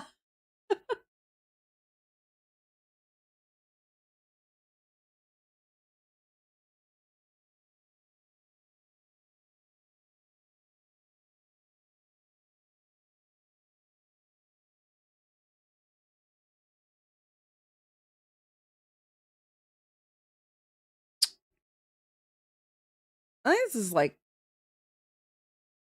pretty accurate.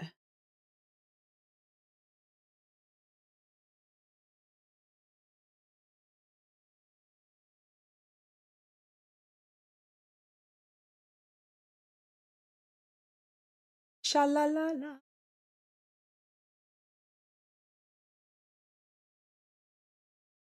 Yeah, that's right, teal. That's right. Yeah. I think I noticed like more of a teal gray, and then like the contrast is much deeper. Like his black parts are much more black, I think. And then for the regular Zekrom, it looks like his colors look a little more close together, kinda. Ooh, someone did a color swap of Reshiram and Zekrom, and I have to say I kind of love it. Look at this.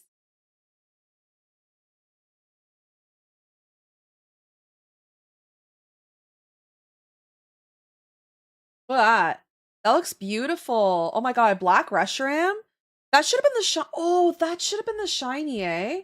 It totally should have been like color swapped. Oh man, black Reshiram looks so good.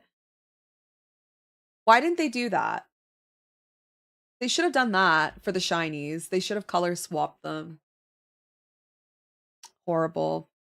Totally missed opportunity there. They fucked up. They messed up.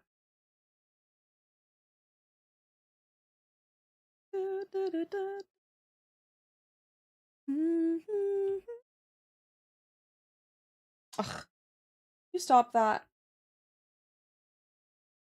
I hate this new update that that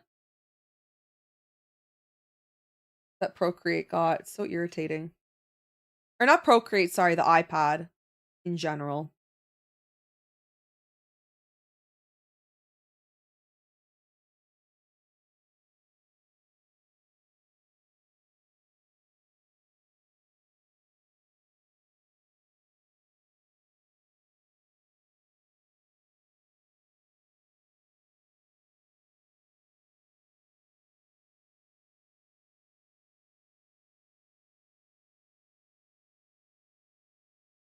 He's very monotone, this guy.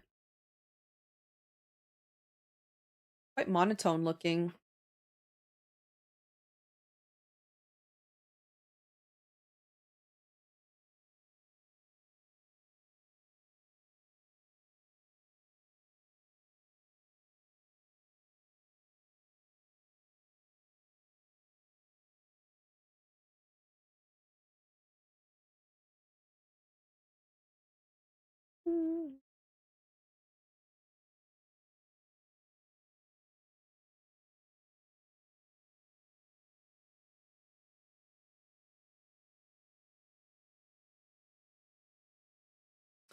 Co, thank you for the follow. Appreciate it.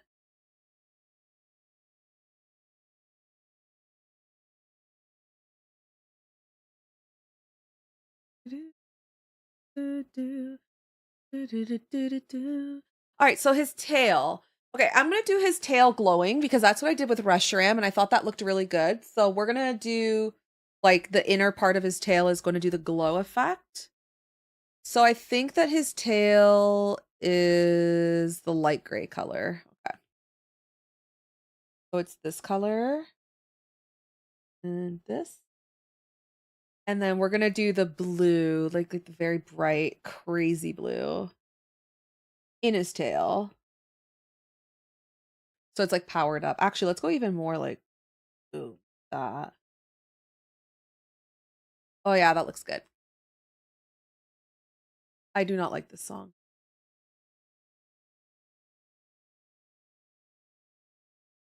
Magnolia Park. I feel like Awkward talked about that band all the time.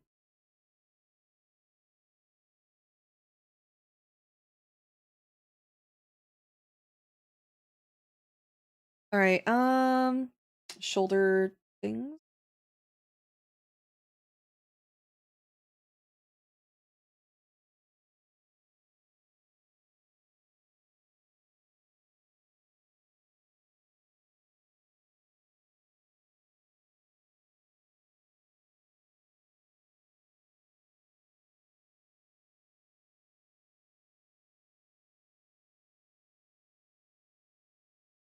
Okay, and the tip of his head is this color too. Yeah, Magnolia Park. I feel like I know this band too. I don't know, I like it. It's good. I think this is a newer band. Knee deep focus and work. Forgot to say hi. Hi, Alien. How are you? How are you doing? Oh, I like this song though. Oh, I'm gonna add this to my playlist. I like it.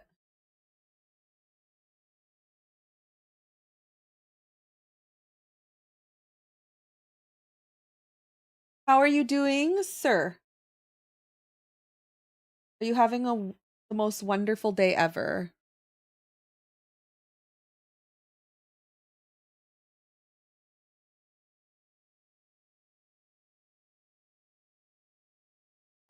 We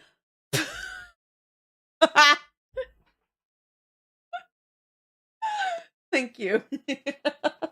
Well, you got a Wii. Perfect. Oh my. Oh my goodness, that was so funny. Doing good, working on some graphics for Pokemon. How's your day? And so snow is good. We haven't had any extra snow. Day is going well. I'm being very productive today. I'm trying to get this done so I can start promoting my Kickstarter and then back to commission grinding.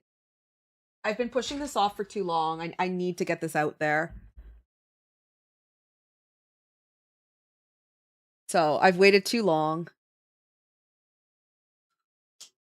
What do you think? Do you guys like Zekrom? He's so monotone and boring looking, though. I don't know.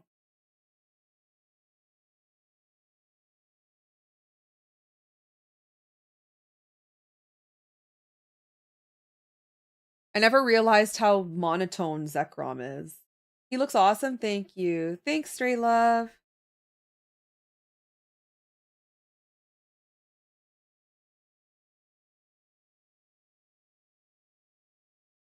Yeah, wait till you add the shadow. Thanks. Yeah, I'm sure everything looks good once the shadow goes down. True, true. I mean, Reshiram was the same thing. Oh, do you guys want to see something sick? Okay, I don't know if you guys were actually paying attention because no one said anything, but yo, look at this. This is the shiny that we should have had. Are you guys looking? Color swapped Reshiram and Zekrom. Look at that. That should have been the shiny. Oh, it's so good. Right? Do you guys agree? Like black Reshiram, white Zekrom? Come on. They look sick. We were robbed. We were robbed. We were actually robbed because we got like, well, I mean, here, look. This is the regular, but look how cute he is. Just a baby. Jumped into stream to being side-eyed by his Pokemon. Hi, Miss Couture. Welcome on in. And then like it's cute, but all we got was what? An eye color change and like a change in his necklace? That's so silly. I don't know. I'm honestly a much bigger fan of like fan-made shinies. They look so much better.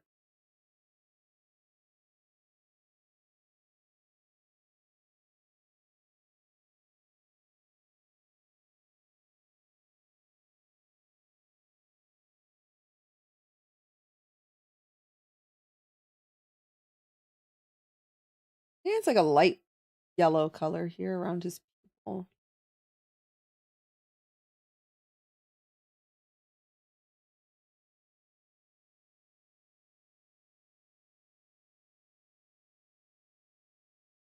Wait, do you guys think Zekrom's mean muggin? He's not mean muggin, he's smiling. He's happy. This is a happy Zekrom. He's just a happy guy. Oh shit, I messed up the colors on the leg here. This is not accurate.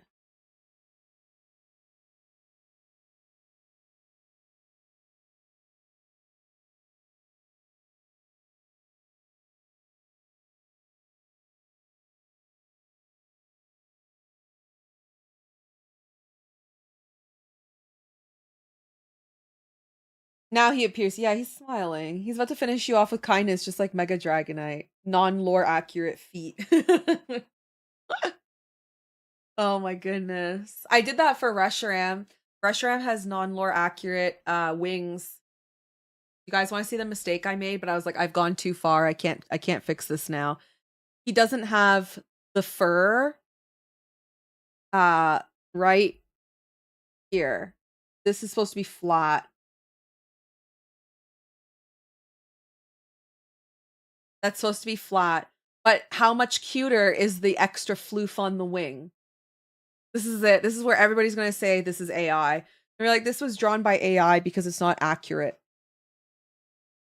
I've only realized it like by the time I was done the shading and I was like, oh crap. Oops. I'm not fixing it. Hell no. I think a Bob Ross quote applies here. They're only happy little accidents. I think it's actually cute. I don't even mind. He's just extra floofy is all. All right, time for some shading. Yes, that's it. Yeah. Whoa! Blue Zekrom. All right, shading time.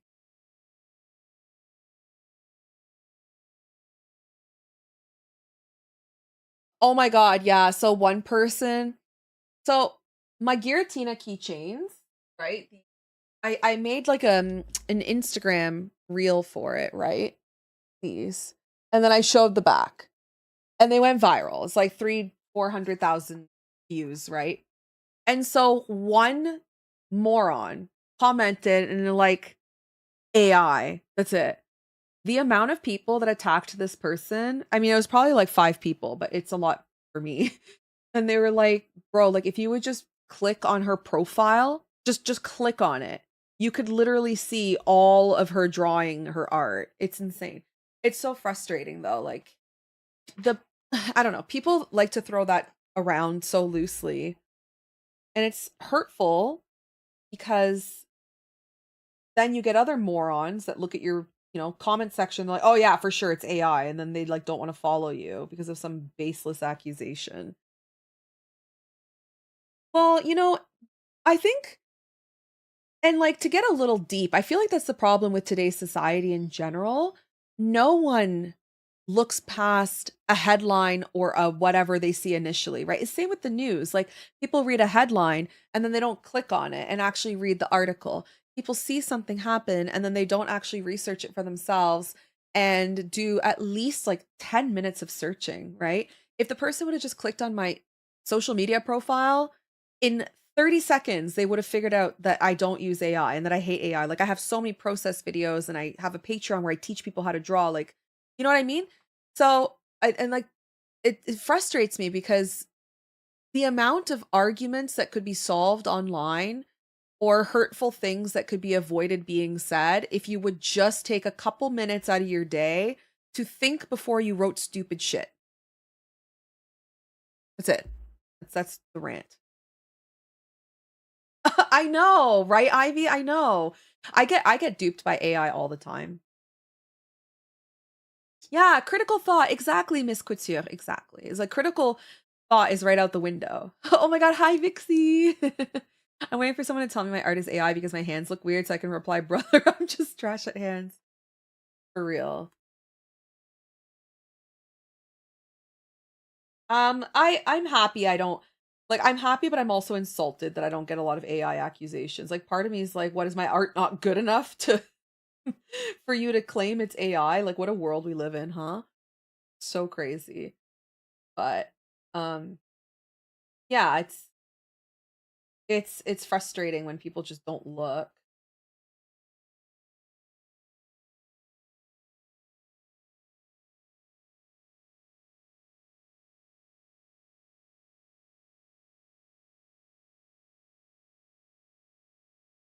Oh no, you did? What happened?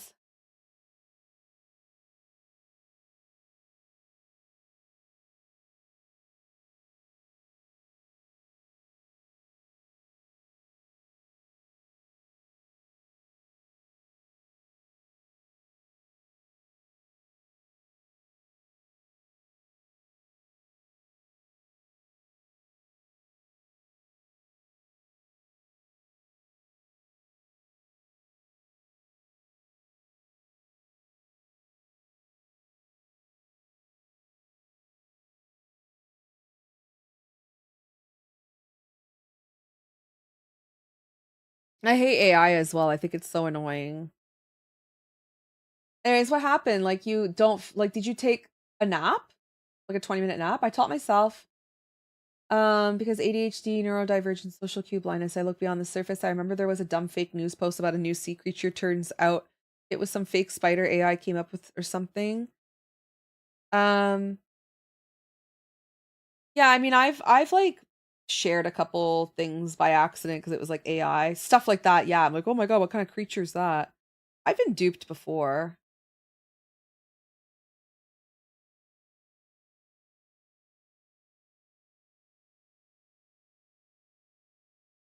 Oh, have you ever done like leg day at the gym and then you just can't even like? Okay, when I was working out for a little bit, I remember I would stand up after streaming for like so many hours and sitting on my ass. And then I would stand up and oh my God, like if you sit for too long, okay, if you walk around, everything's a-okay. But if you go to the, first of all, going to the bathroom is so painful. Like trying to sit down on the toilet, you're like, ugh, ugh. But then if you sit in a chair for too long, getting up is so painful. It's so bad. Yeah, it sucks.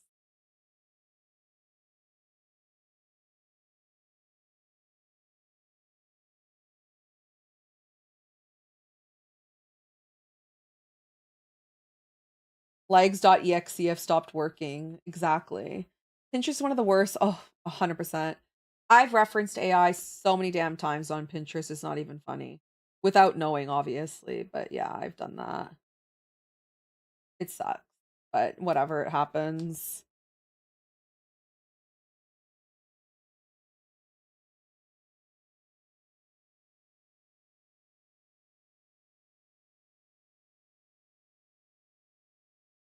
What did he just say? Oh, you make me complete.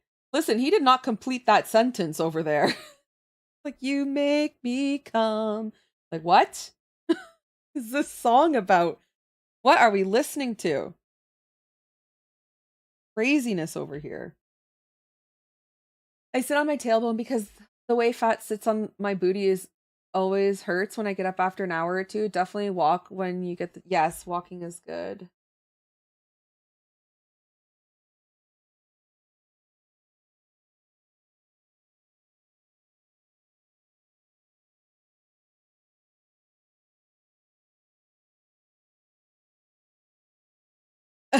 I was not gonna say anything. It's okay. I said the quiet part out loud. I hardly ever use my Google for my own references. Yeah. I mean, obviously key art from if you're drawing fan art is great. Real life pictures and poses, portraits and stuff like that are also very good, but I mean, sometimes AI just happens, right? It's hard to avoid. You can't really beat yourself up for it. I made a whole ass YouTube video where I was teaching you how to use references, and at the very end, I was like, "Oh my god, I think I was referencing AI."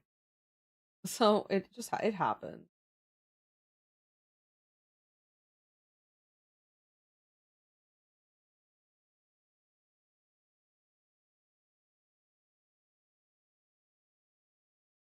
Yeah, like real life pictures. So, if you go on Pinterest, you can type in reference photo after like a pose or something, or yeah, real life picture of a horse. You just type in horse reference photo and you'll get real pictures. But again, sometimes it's AI. Like I've seen portraits of people on Pinterest and it was AI. And I'm like, I don't know. It's hard to tell. Yeah, real. I know. The fact that we have to write that now is crazy. Real horse, real person, AI horsing around. Yeah. Freaking AI.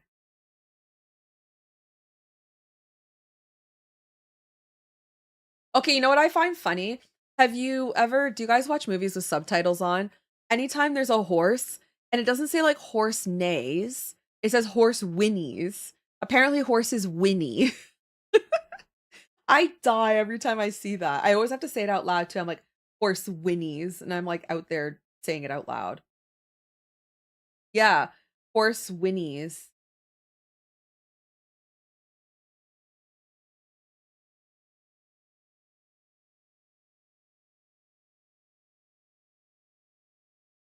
Apparently they whinny. This is what they do.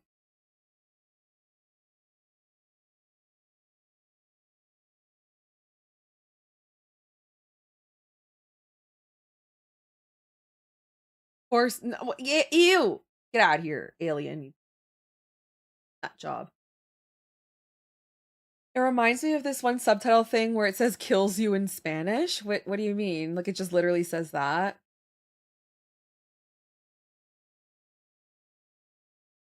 Yeah. Yeah, in the tutorial, A&E, that's where I discussed that as well. You can turn off the AI, but it's not foolproof.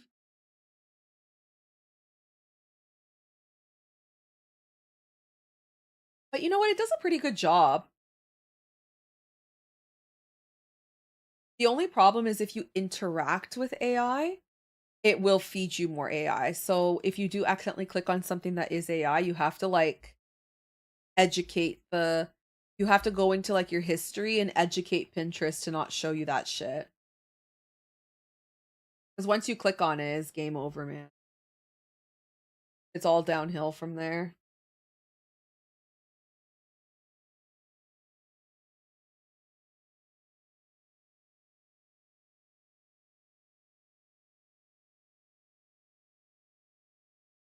Yeah, true. AI modify.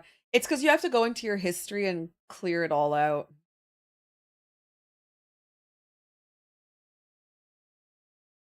And then you just can never engage with that kind of content again. Ever.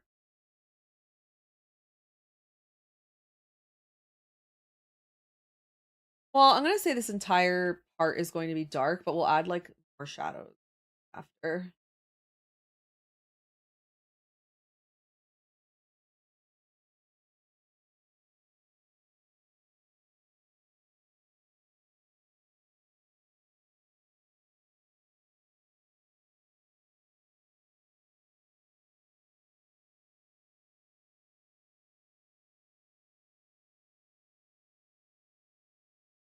What part is this? Oh, that's the hand. Okay, we're working here. Doo-doo. Doo-doo.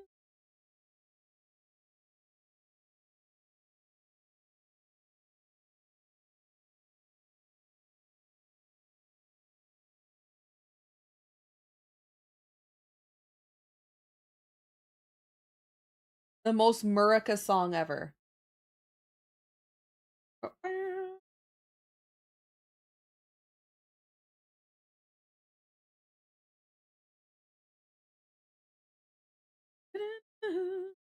Currently been experimenting with rim lighting on my artwork and I'm not sure how I feel. Worked great on some things, other times it makes a piece feel muddy. I guess it depends on your art. I don't know. I use rim lighting on a lot of stuff, to be honest. It's my favorite.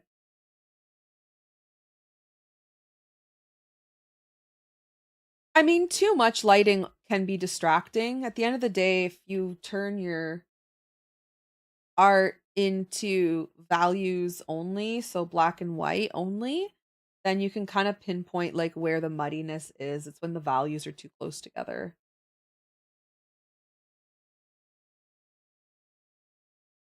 So you can always try that.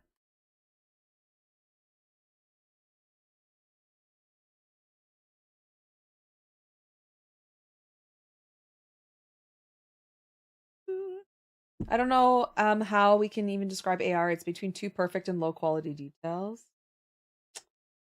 Well, it just steals from people. So whatever it is that's high quality is stolen from another artist, but it can't really think for itself. So it mishmashes other shit that it's seen before and puts it together into an art piece. But the problem is it doesn't know how to invoke like emotion and mood and composition and brushstrokes, textures, all of that stuff. So that's why it always looks kind of like off, but sometimes it also looks really good because it's basically like a cheap knockoff of someone else's art.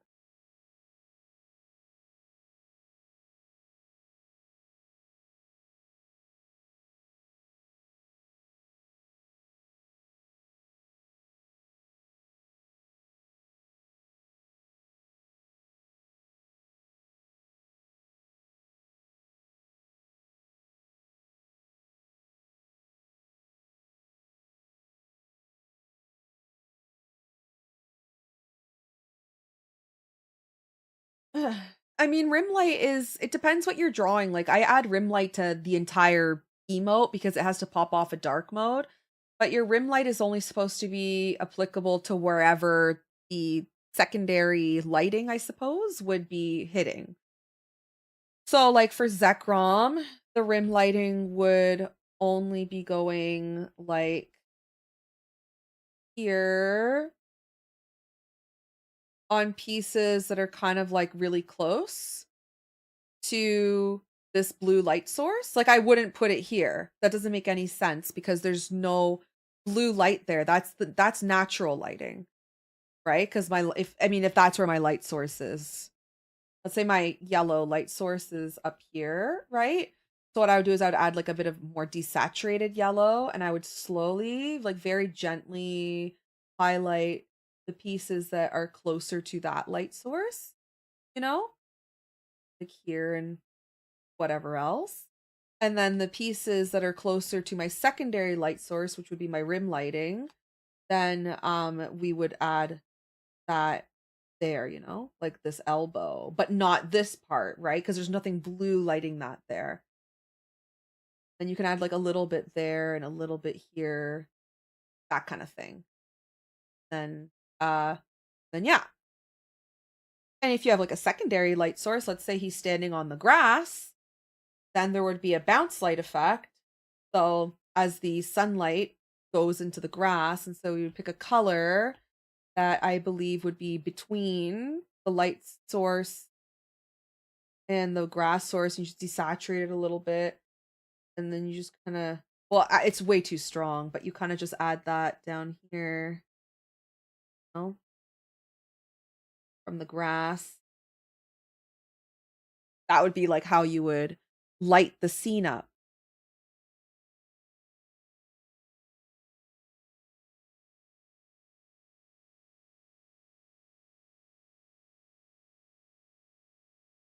So yeah, it could be because maybe your rim light's in the wrong area.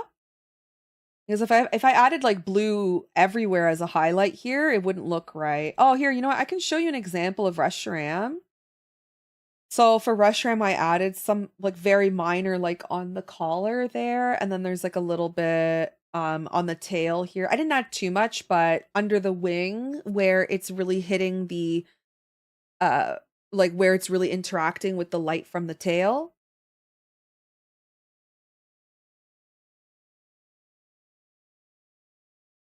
Rim light's basically like it could be two things. It's either your secondary light source or it's also a secondary light source from a bounce light, right? So that's why you have to think about like how the light is bouncing back, or if it's a secondary light source that's lighting up your scene. I honestly don't mind it for getting ideas from. I know some designers or, game designers use it to help them um like come up with some just base concept ideas and thumbnails. I'm not really opposed to that because I don't know. I find like a lot of people complained about digital art and they're like, "Oh, it's a hack, it's a scam, it's a trick, like it so much makes work so much easier and blah blah blah blah."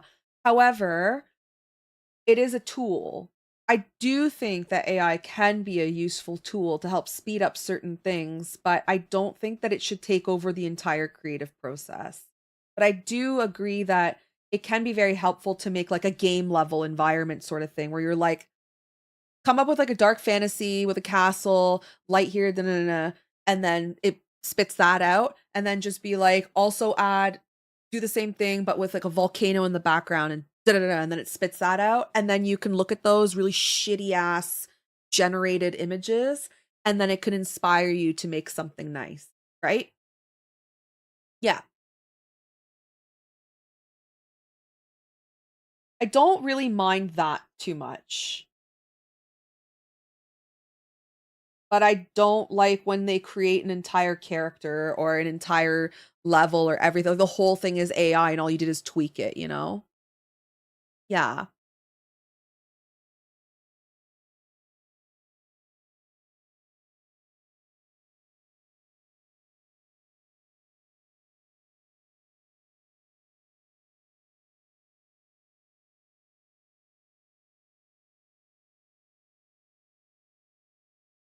It's kind of hard to avoid, I think. Like,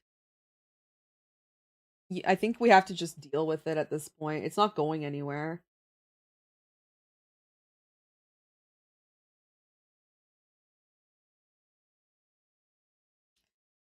And the more detailed that game studios are becoming, and the bigger the game studios are becoming, the more expensive games are going to be, and the more manpower they have to hire. And so I think if they can maybe save a little bit of time on some of those things, yeah, maybe that's like not the biggest deal. Then like you still have to hire a concept artist who is maybe just coming up with like super quick thumbnails just so you can get the vision portion and being like, okay, what fits the vibe of the game? And then the director will be like, well, let's do like a volcano type thing. And then the environment designer will be like, all right, cool. So this is kind of like what this is the concept I came up with, so I'm going to work on this. And then they take that and then work on that, and then everything is still human made.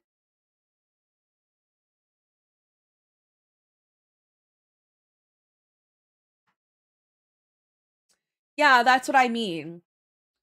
I mean, it's no different than people use AI to write scripts for YouTube videos. They're like, make me a script for a YouTube video. Like, some people are really bad at writing, and so it comes up with like, a script that it did in like 2 seconds. And then that can kind of give you just like the baseline of where to go, right? I think that's kind of where I'm getting at. I think using it for like the baseline of things might not be such a big deal. In a perfect world, obviously we don't want that, but there's no perfect world. The rainbow the world, sorry, the world is not rainbows and butterflies and sprinkles and unicorn farts, you know? So you have to kind of like adapt to it, but sort of make it not as prominent.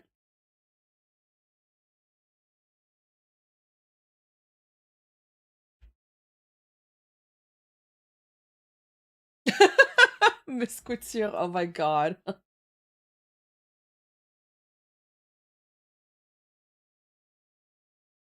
Yeah. Oh god, I hate those guys.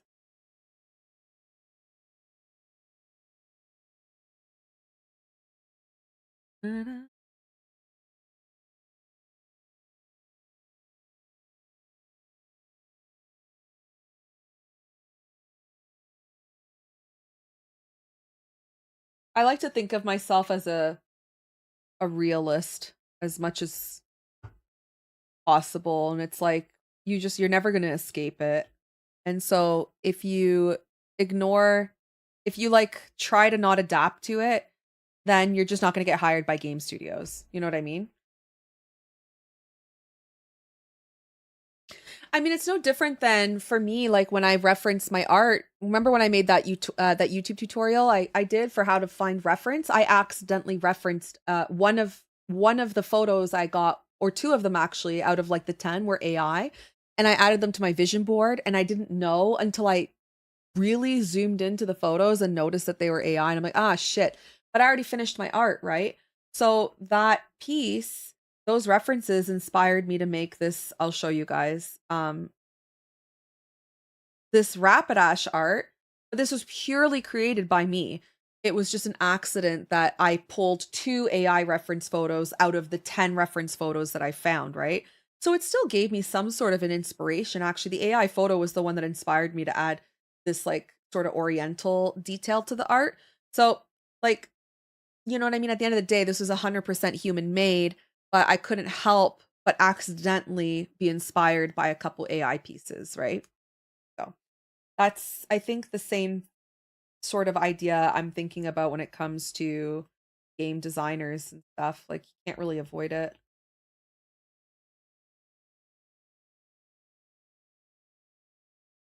Yeah, I don't think it is.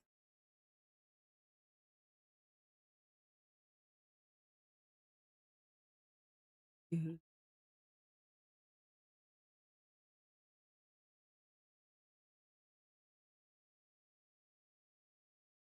Oh, will die.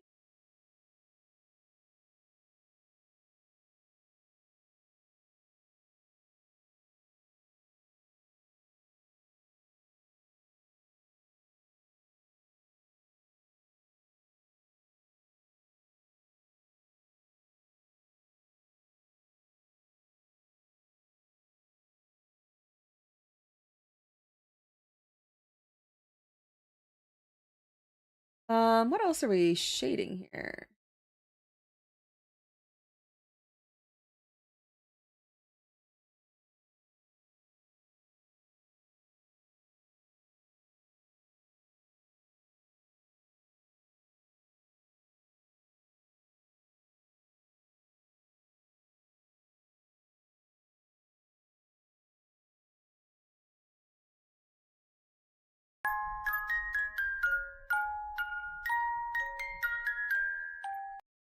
Matanapi, thank you so much for following.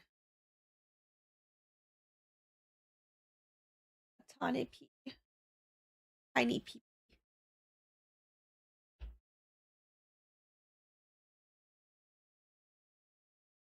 Oh, I like this song. This one's kind of cool. Super late today. Hey, Otter. How are you? Tiny pea.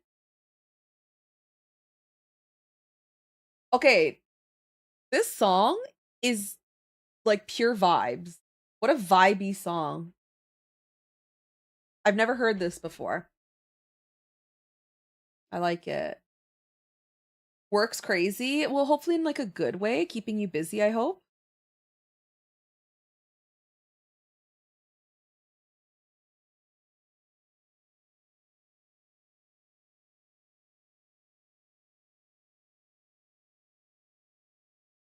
Ha ha ha ha.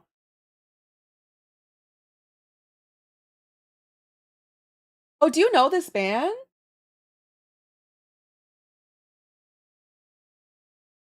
I've never heard this band before. So I'm listening to Spotify and it came up as a smart shuffle option. So, I don't know, never heard it. I love it. It's really good. Oh my god, what year are they from? Wait, how does everybody know who Tame Impala is? And I'm like over here not understanding. This song is pure vibes. I love it. This is like definitely good driving music. Like no one's on the road and it's just you and it's kind of like sunset and you're in the countryside. Oh man. With like a stick shift car. Mm. Hi Hakeem, welcome on in. They're newer. Oh, I've never heard of them before. I added it to my playlist. I just put like add to alternative playlist. I fucking love it. I'm like obsessed right now. You guys have been keeping this from me.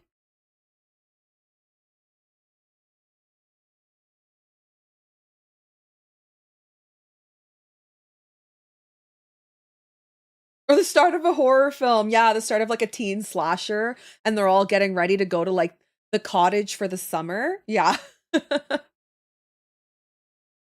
Oh my god. True.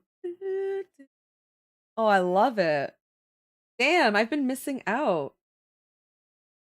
It is summer vibes, isn't it? It's very summery. Yeah, this is my wait, how does everybody know who this is?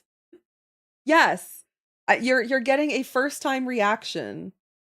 Never heard this shit in my life and I love it so much. Are you living under a rock? I mean, I am in my basement and I do believe that the ground around me is slightly rocky, so yes.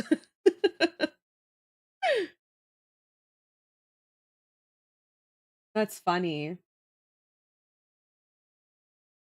Anyways, Tawny P, how are you? Welcome on in. It's lovely to meet you. Thank you for the follow. It's one guy? What, really? Okay, wait. Dare I look?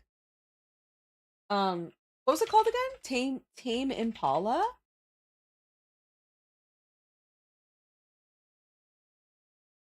Oh my god, he looks like the music he plays. Like he looks like a total hippie. Kind of looks like Jesus.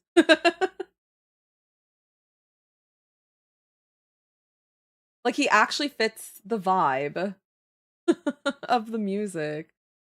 Wow, that's awesome. Okay, wait, listen to which song? Dracula? Okay.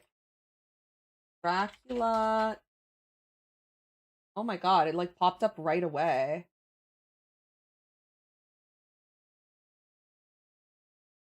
Imagine I do know them. Browsing the art channel and saw the chibi Zekra. Oh, thank you. Well, welcome. It's lovely to have you. Yeah, we're working on some Miss Couture, thank you for the follow. I appreciate it. We're working on some Kickstarter art for, I'll show you guys quickly so you can see. For my next set of Kickstarter keychains, the shinies on the back and the regulars in the front. And so I'm doing another Kickstarter with all the new keychains, and it's going to be the next set of legendaries. So we're working on black and white, and then X and Y, and then sun and moon. Yeah. So if you like can see, I'll bring it close so you guys can actually see. But it's supposed to look like a cartridge, like the DS cartridge. Yeah. And so that's what it's going to look like. So it's going to be like the Zekrom and then the like the white cartridge and black cartridge. Yeah. No, I've never heard this before. This is new to me. I like it. Thank you, Evie. Thank you so much. And no, I don't listen to black. Not really. I don't go out of my way to seek out K-pop. I don't mind K-pop. Is Blackpink K-pop? I think it is. Anyways, I don't go out of my way to hunt it down. If it's on, I don't mind it, but it's not my preferred type of music. I like alternative rock, softer like metal, instrumental, grunge rock, like that kind of stuff. That's more like my vibe. Shine in the back looks amazing. Thank you.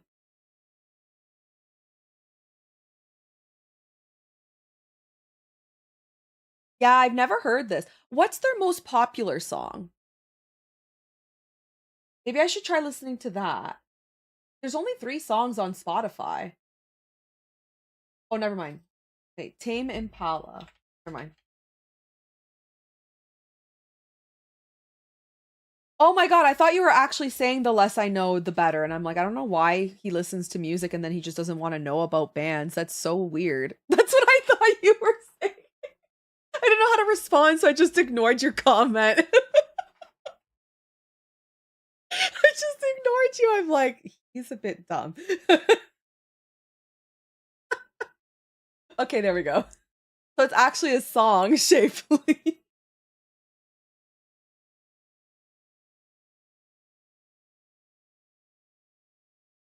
Wait, I know this because of TikTok, I think.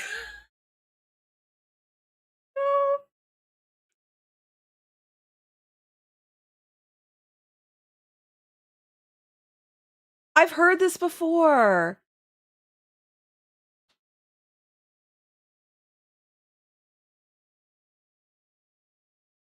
Was this popular on TikTok for a little bit? Was this like a trending song on TikTok for a bit?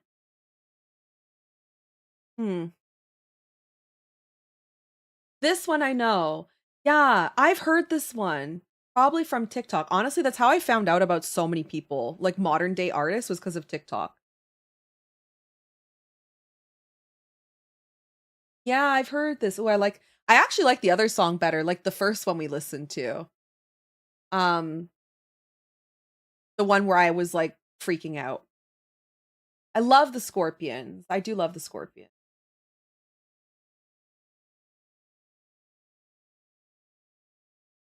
Cannot. She fucking ignored me.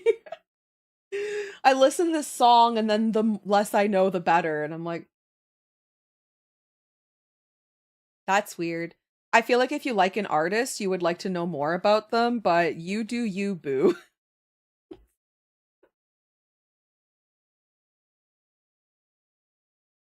Okay, where are we missing like deeper shadow? I think here. Definitely under the chin. Definitely here. Oh, definitely the little armpit for sure. You put it in quota yupa.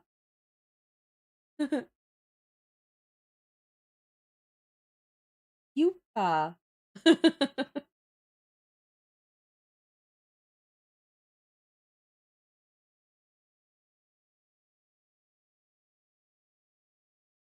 Yeah, this sounds so familiar. I think I've heard this before.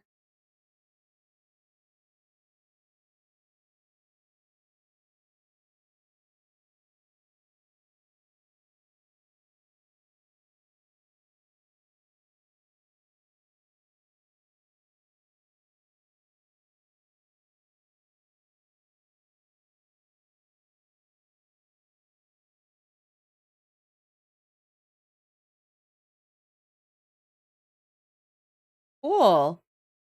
What are we missing? I feel like there's a spot. No, I'm happy with all the shadow, but okay, we need to add under the belly. There's like more shadow.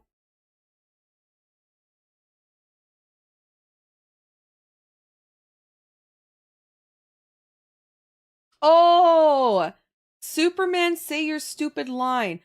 Oh my goodness, that's what it's from. Everybody did this recently. Are like making reels about this, and I'm like, why is everybody talking about Superman? What is Superman's stupid line, anyways? What does he say? I don't even know.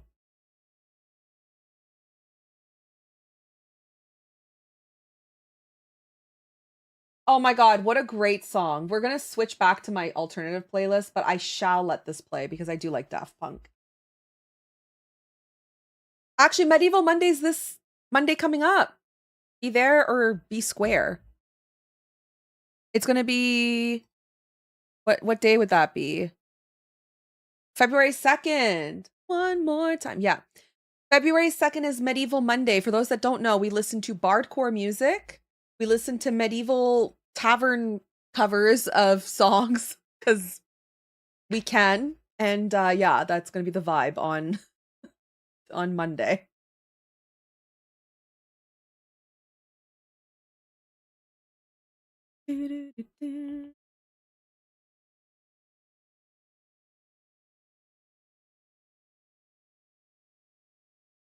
Wait, did they disband? Oh. Yeah, they were great. It was two guys, right? I think.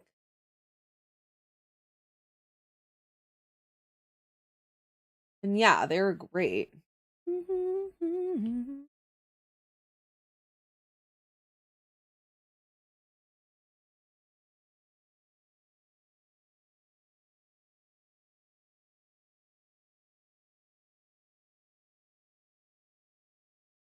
Two robots, actually. Oh my God. Hi, Sunny Day. Welcome on in.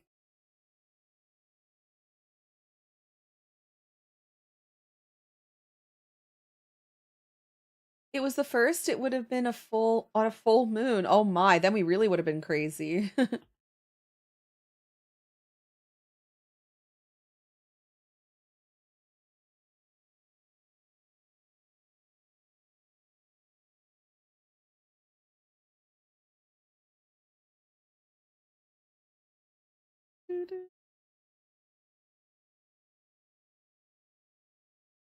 Um, okay, let's add the shine. Oh, madam. Lex. Thank you. I haven't heard that one in so long. No, I turkeyed for a second there. I was like, oh my God, Lex, thank you for the 666. That was crazy. Thank you. Thank you for scaring me.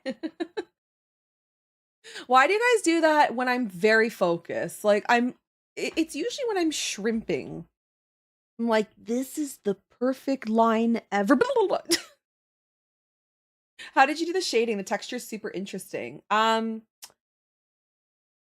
just I don't use anything special. I just use like a round brush and an airbrush. So I'm not sure. And then I smudge a little bit. But if you want to learn, you can check out the Patreon. And my brush pack is on Patreon too. But I just use like a combination of the like an airbrush, a hard round brush, erasing a bit, and then smudging a little bit. Hey Luigi, how are you? Got me feeling so free. I'm gonna celebrate.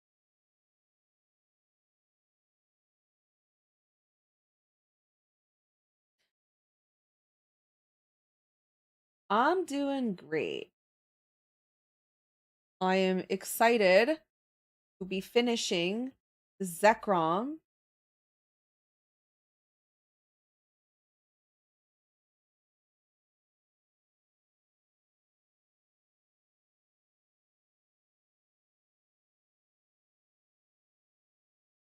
Does he have this like thing in his eye?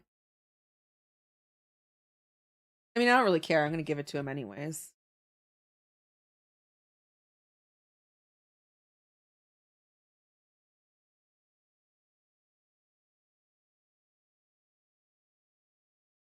And then let's give him like kind of a bright orange around this iris.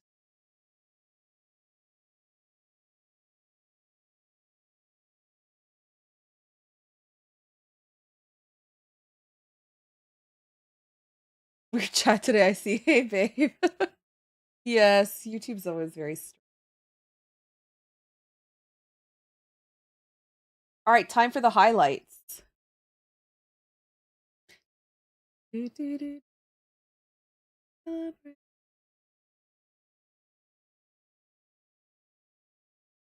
Oh, actually, um, we need to add some color variation to his tail. You know, I'm gonna do that after. I'm gonna do that after. I'm not gonna do that now.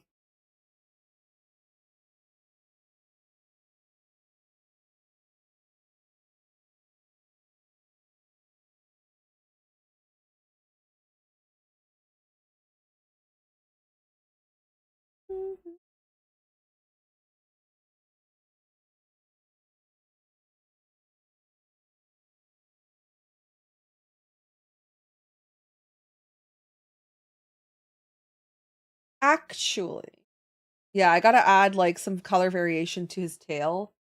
But we can do that after. I don't have to do that right now.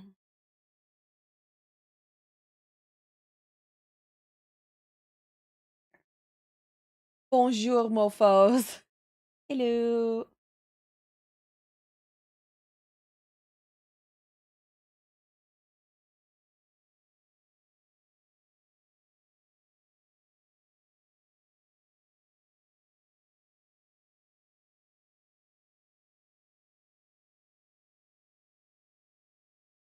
So I know I said I not to add like rim light and stuff like that um here, but I am adding it anyways, even though the light source isn't here, just because uh this is like a merch piece, so it requires like a different, I don't know, it requires different lighting. But as you can see, I'm kind of like not really using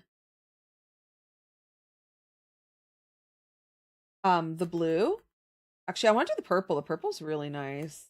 Oh, yeah, let's do that.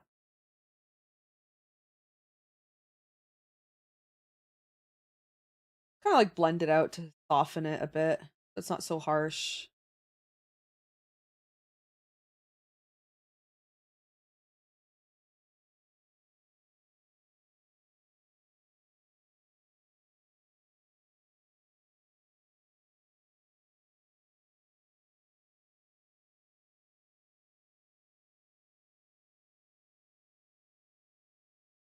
Oh, I guess his back like head thingy lights up. I totally didn't think about that.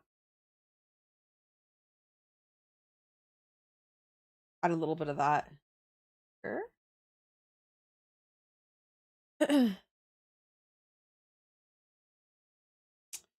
And then let's work on the tail, the back tail part. Where is that? Here it is. Look nice.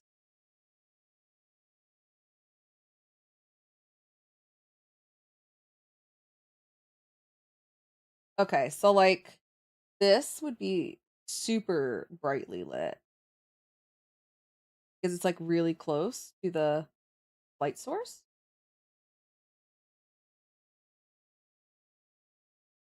We'll blend it out. But yeah, this part would be like hella bright. Oops. Same with breakdown.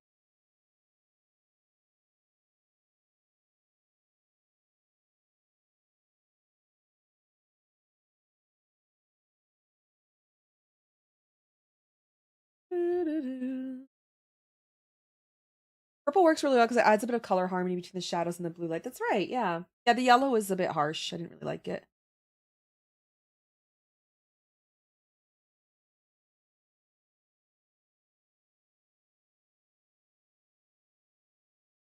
And then we will add a little bit of blue actually here and here. Color the line work as well. This would be quite illuminated down here. Since it's very close to that light source.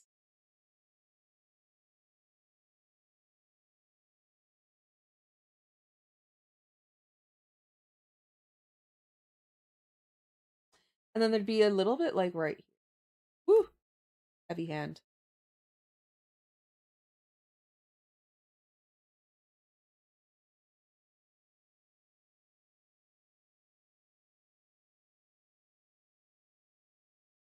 No, I'm just listening to our Spotify playlist.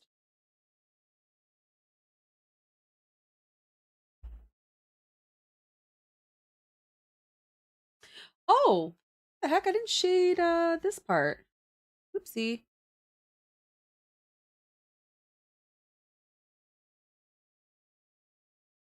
Oh. Then okay. Yeah, no song request today.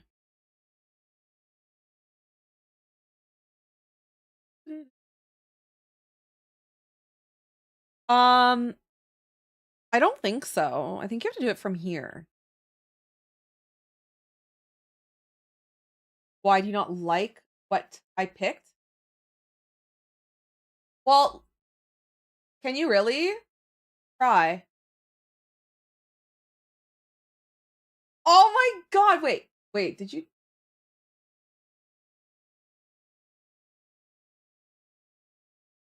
Wow. Actually, you know what? Tyler likes good music. Stop skipping though. Fuck, pick something and stop skipping. Because no one wants to listen to you skipping music. In Taiwan. Tyler hijacked the music. Yes, he did. Pick something good and stick to it. Did you? No, we had no idea. Now I'm upset. No, babe. No Metallica though. By the way, no Metallica allowed. I'll get sued. This will be my final stream. Yeah. Apparently they're like so crazy with their copyright, by the way. Like they'll find me, hunt me down, knock on my door, be like, FBI!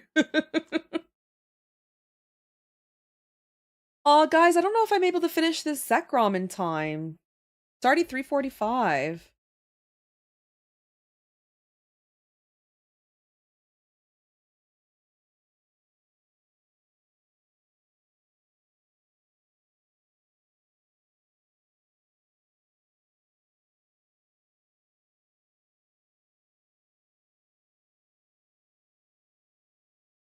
They're fucking losers for it. But they are. I know. They're so crazy. Like, wouldn't you be happy that all these people are like keeping your band alive? I mean, not that they need any help with that, but you know what I mean?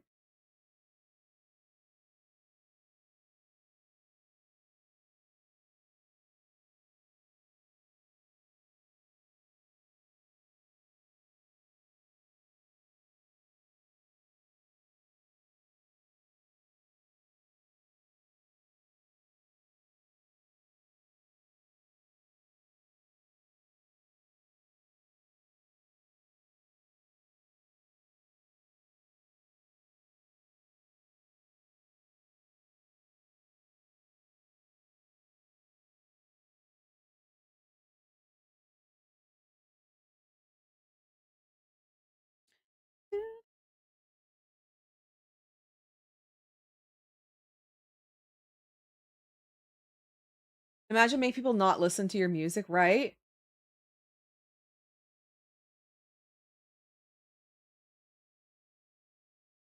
I mean, like, eventually, the people like, Ty and I and like you guys who are sort of keeping it going because our parents listen to that, like, we're not gonna be here anymore to prop up Metallica with our very broad shoulders. And then they're gonna become like one of those bands from, the 40s where no one's gonna know about them, but like in the year 2040. All because of copyright.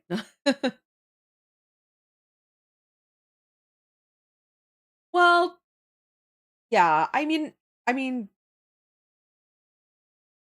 I guess, but like, isn't that what I'm doing? Because I'm making fan art. So like, I can't say anything about that, like being mad about people making money off my art that I'm not because I make fan art, right?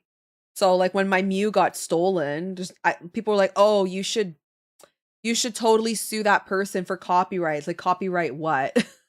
Like I took it from Pokemon. And people aren't stealing it and making money off of it, by the way. People are were doing covers and stuff, which isn't necessarily the same. That's like fan art. Fan cover music is fan art, in my opinion.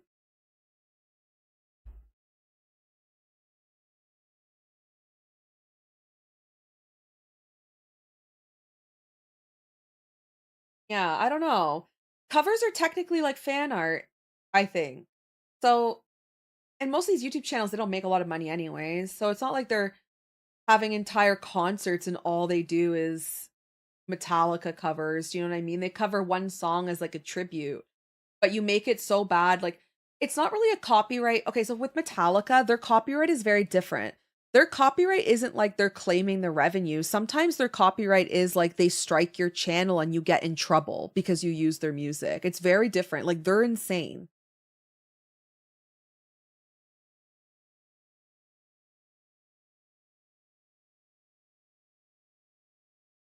I mean, Metallica was the ones that put an end to Napster and stuff, which was really good for artists. That's true. I mean, they did do a lot of good for the music community, definitely.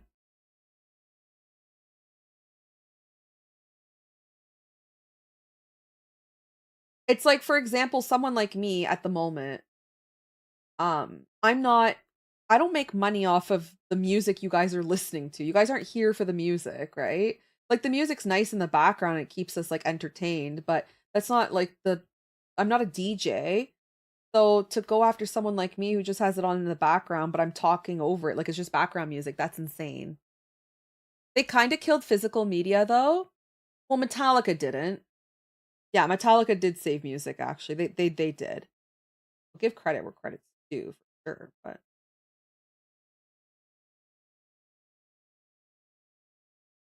oh yeah, Disney's the same. Yeah. Yeah, Disney fan art you like is an absolute no-no. You can't make Disney fan art at like a convention and sell it. There's no way.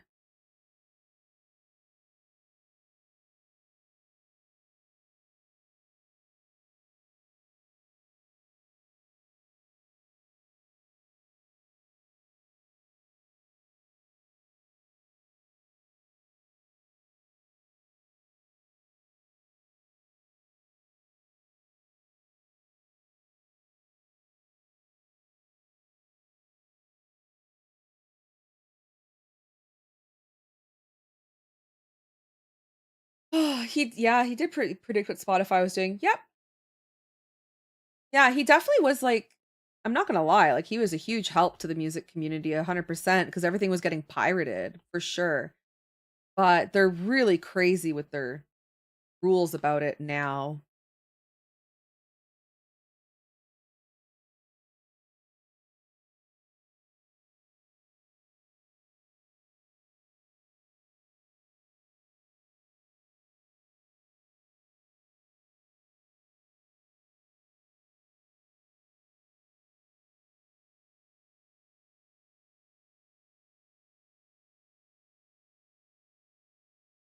Yay.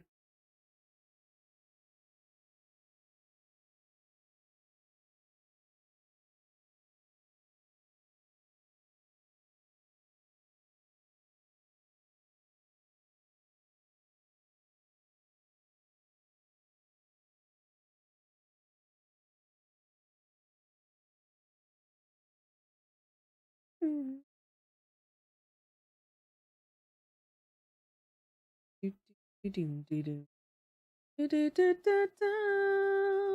All right, well, I'll be off. Tis almost 9 p.m. Oh my gosh. Well, have a wonderful sleep slash evening. Miss Couture, thank you for hanging out with us today. Hopefully we see you again in the next couple streams.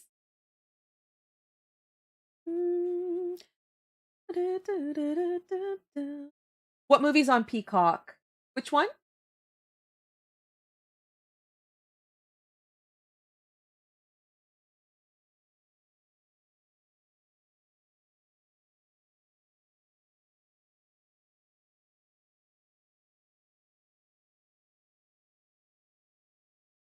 That's too distracting. I'm not gonna add that. Let's do it here. Oh, I gotta go. Wah.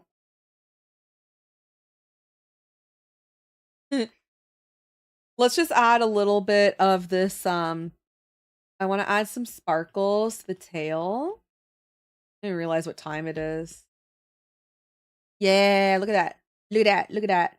And then we can add, I think, a little bit of like a multiply. Just like a tiny bit. Ooh, let's use our like our custom paintbrush.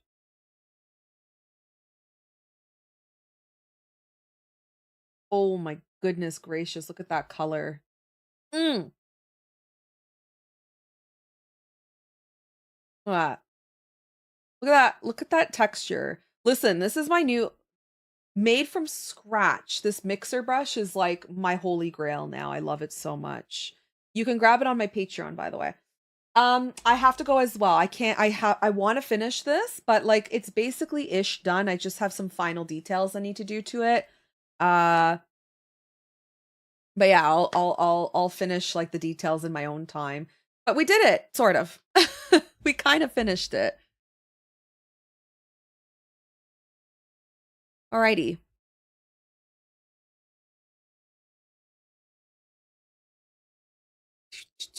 Let's find someone to raid.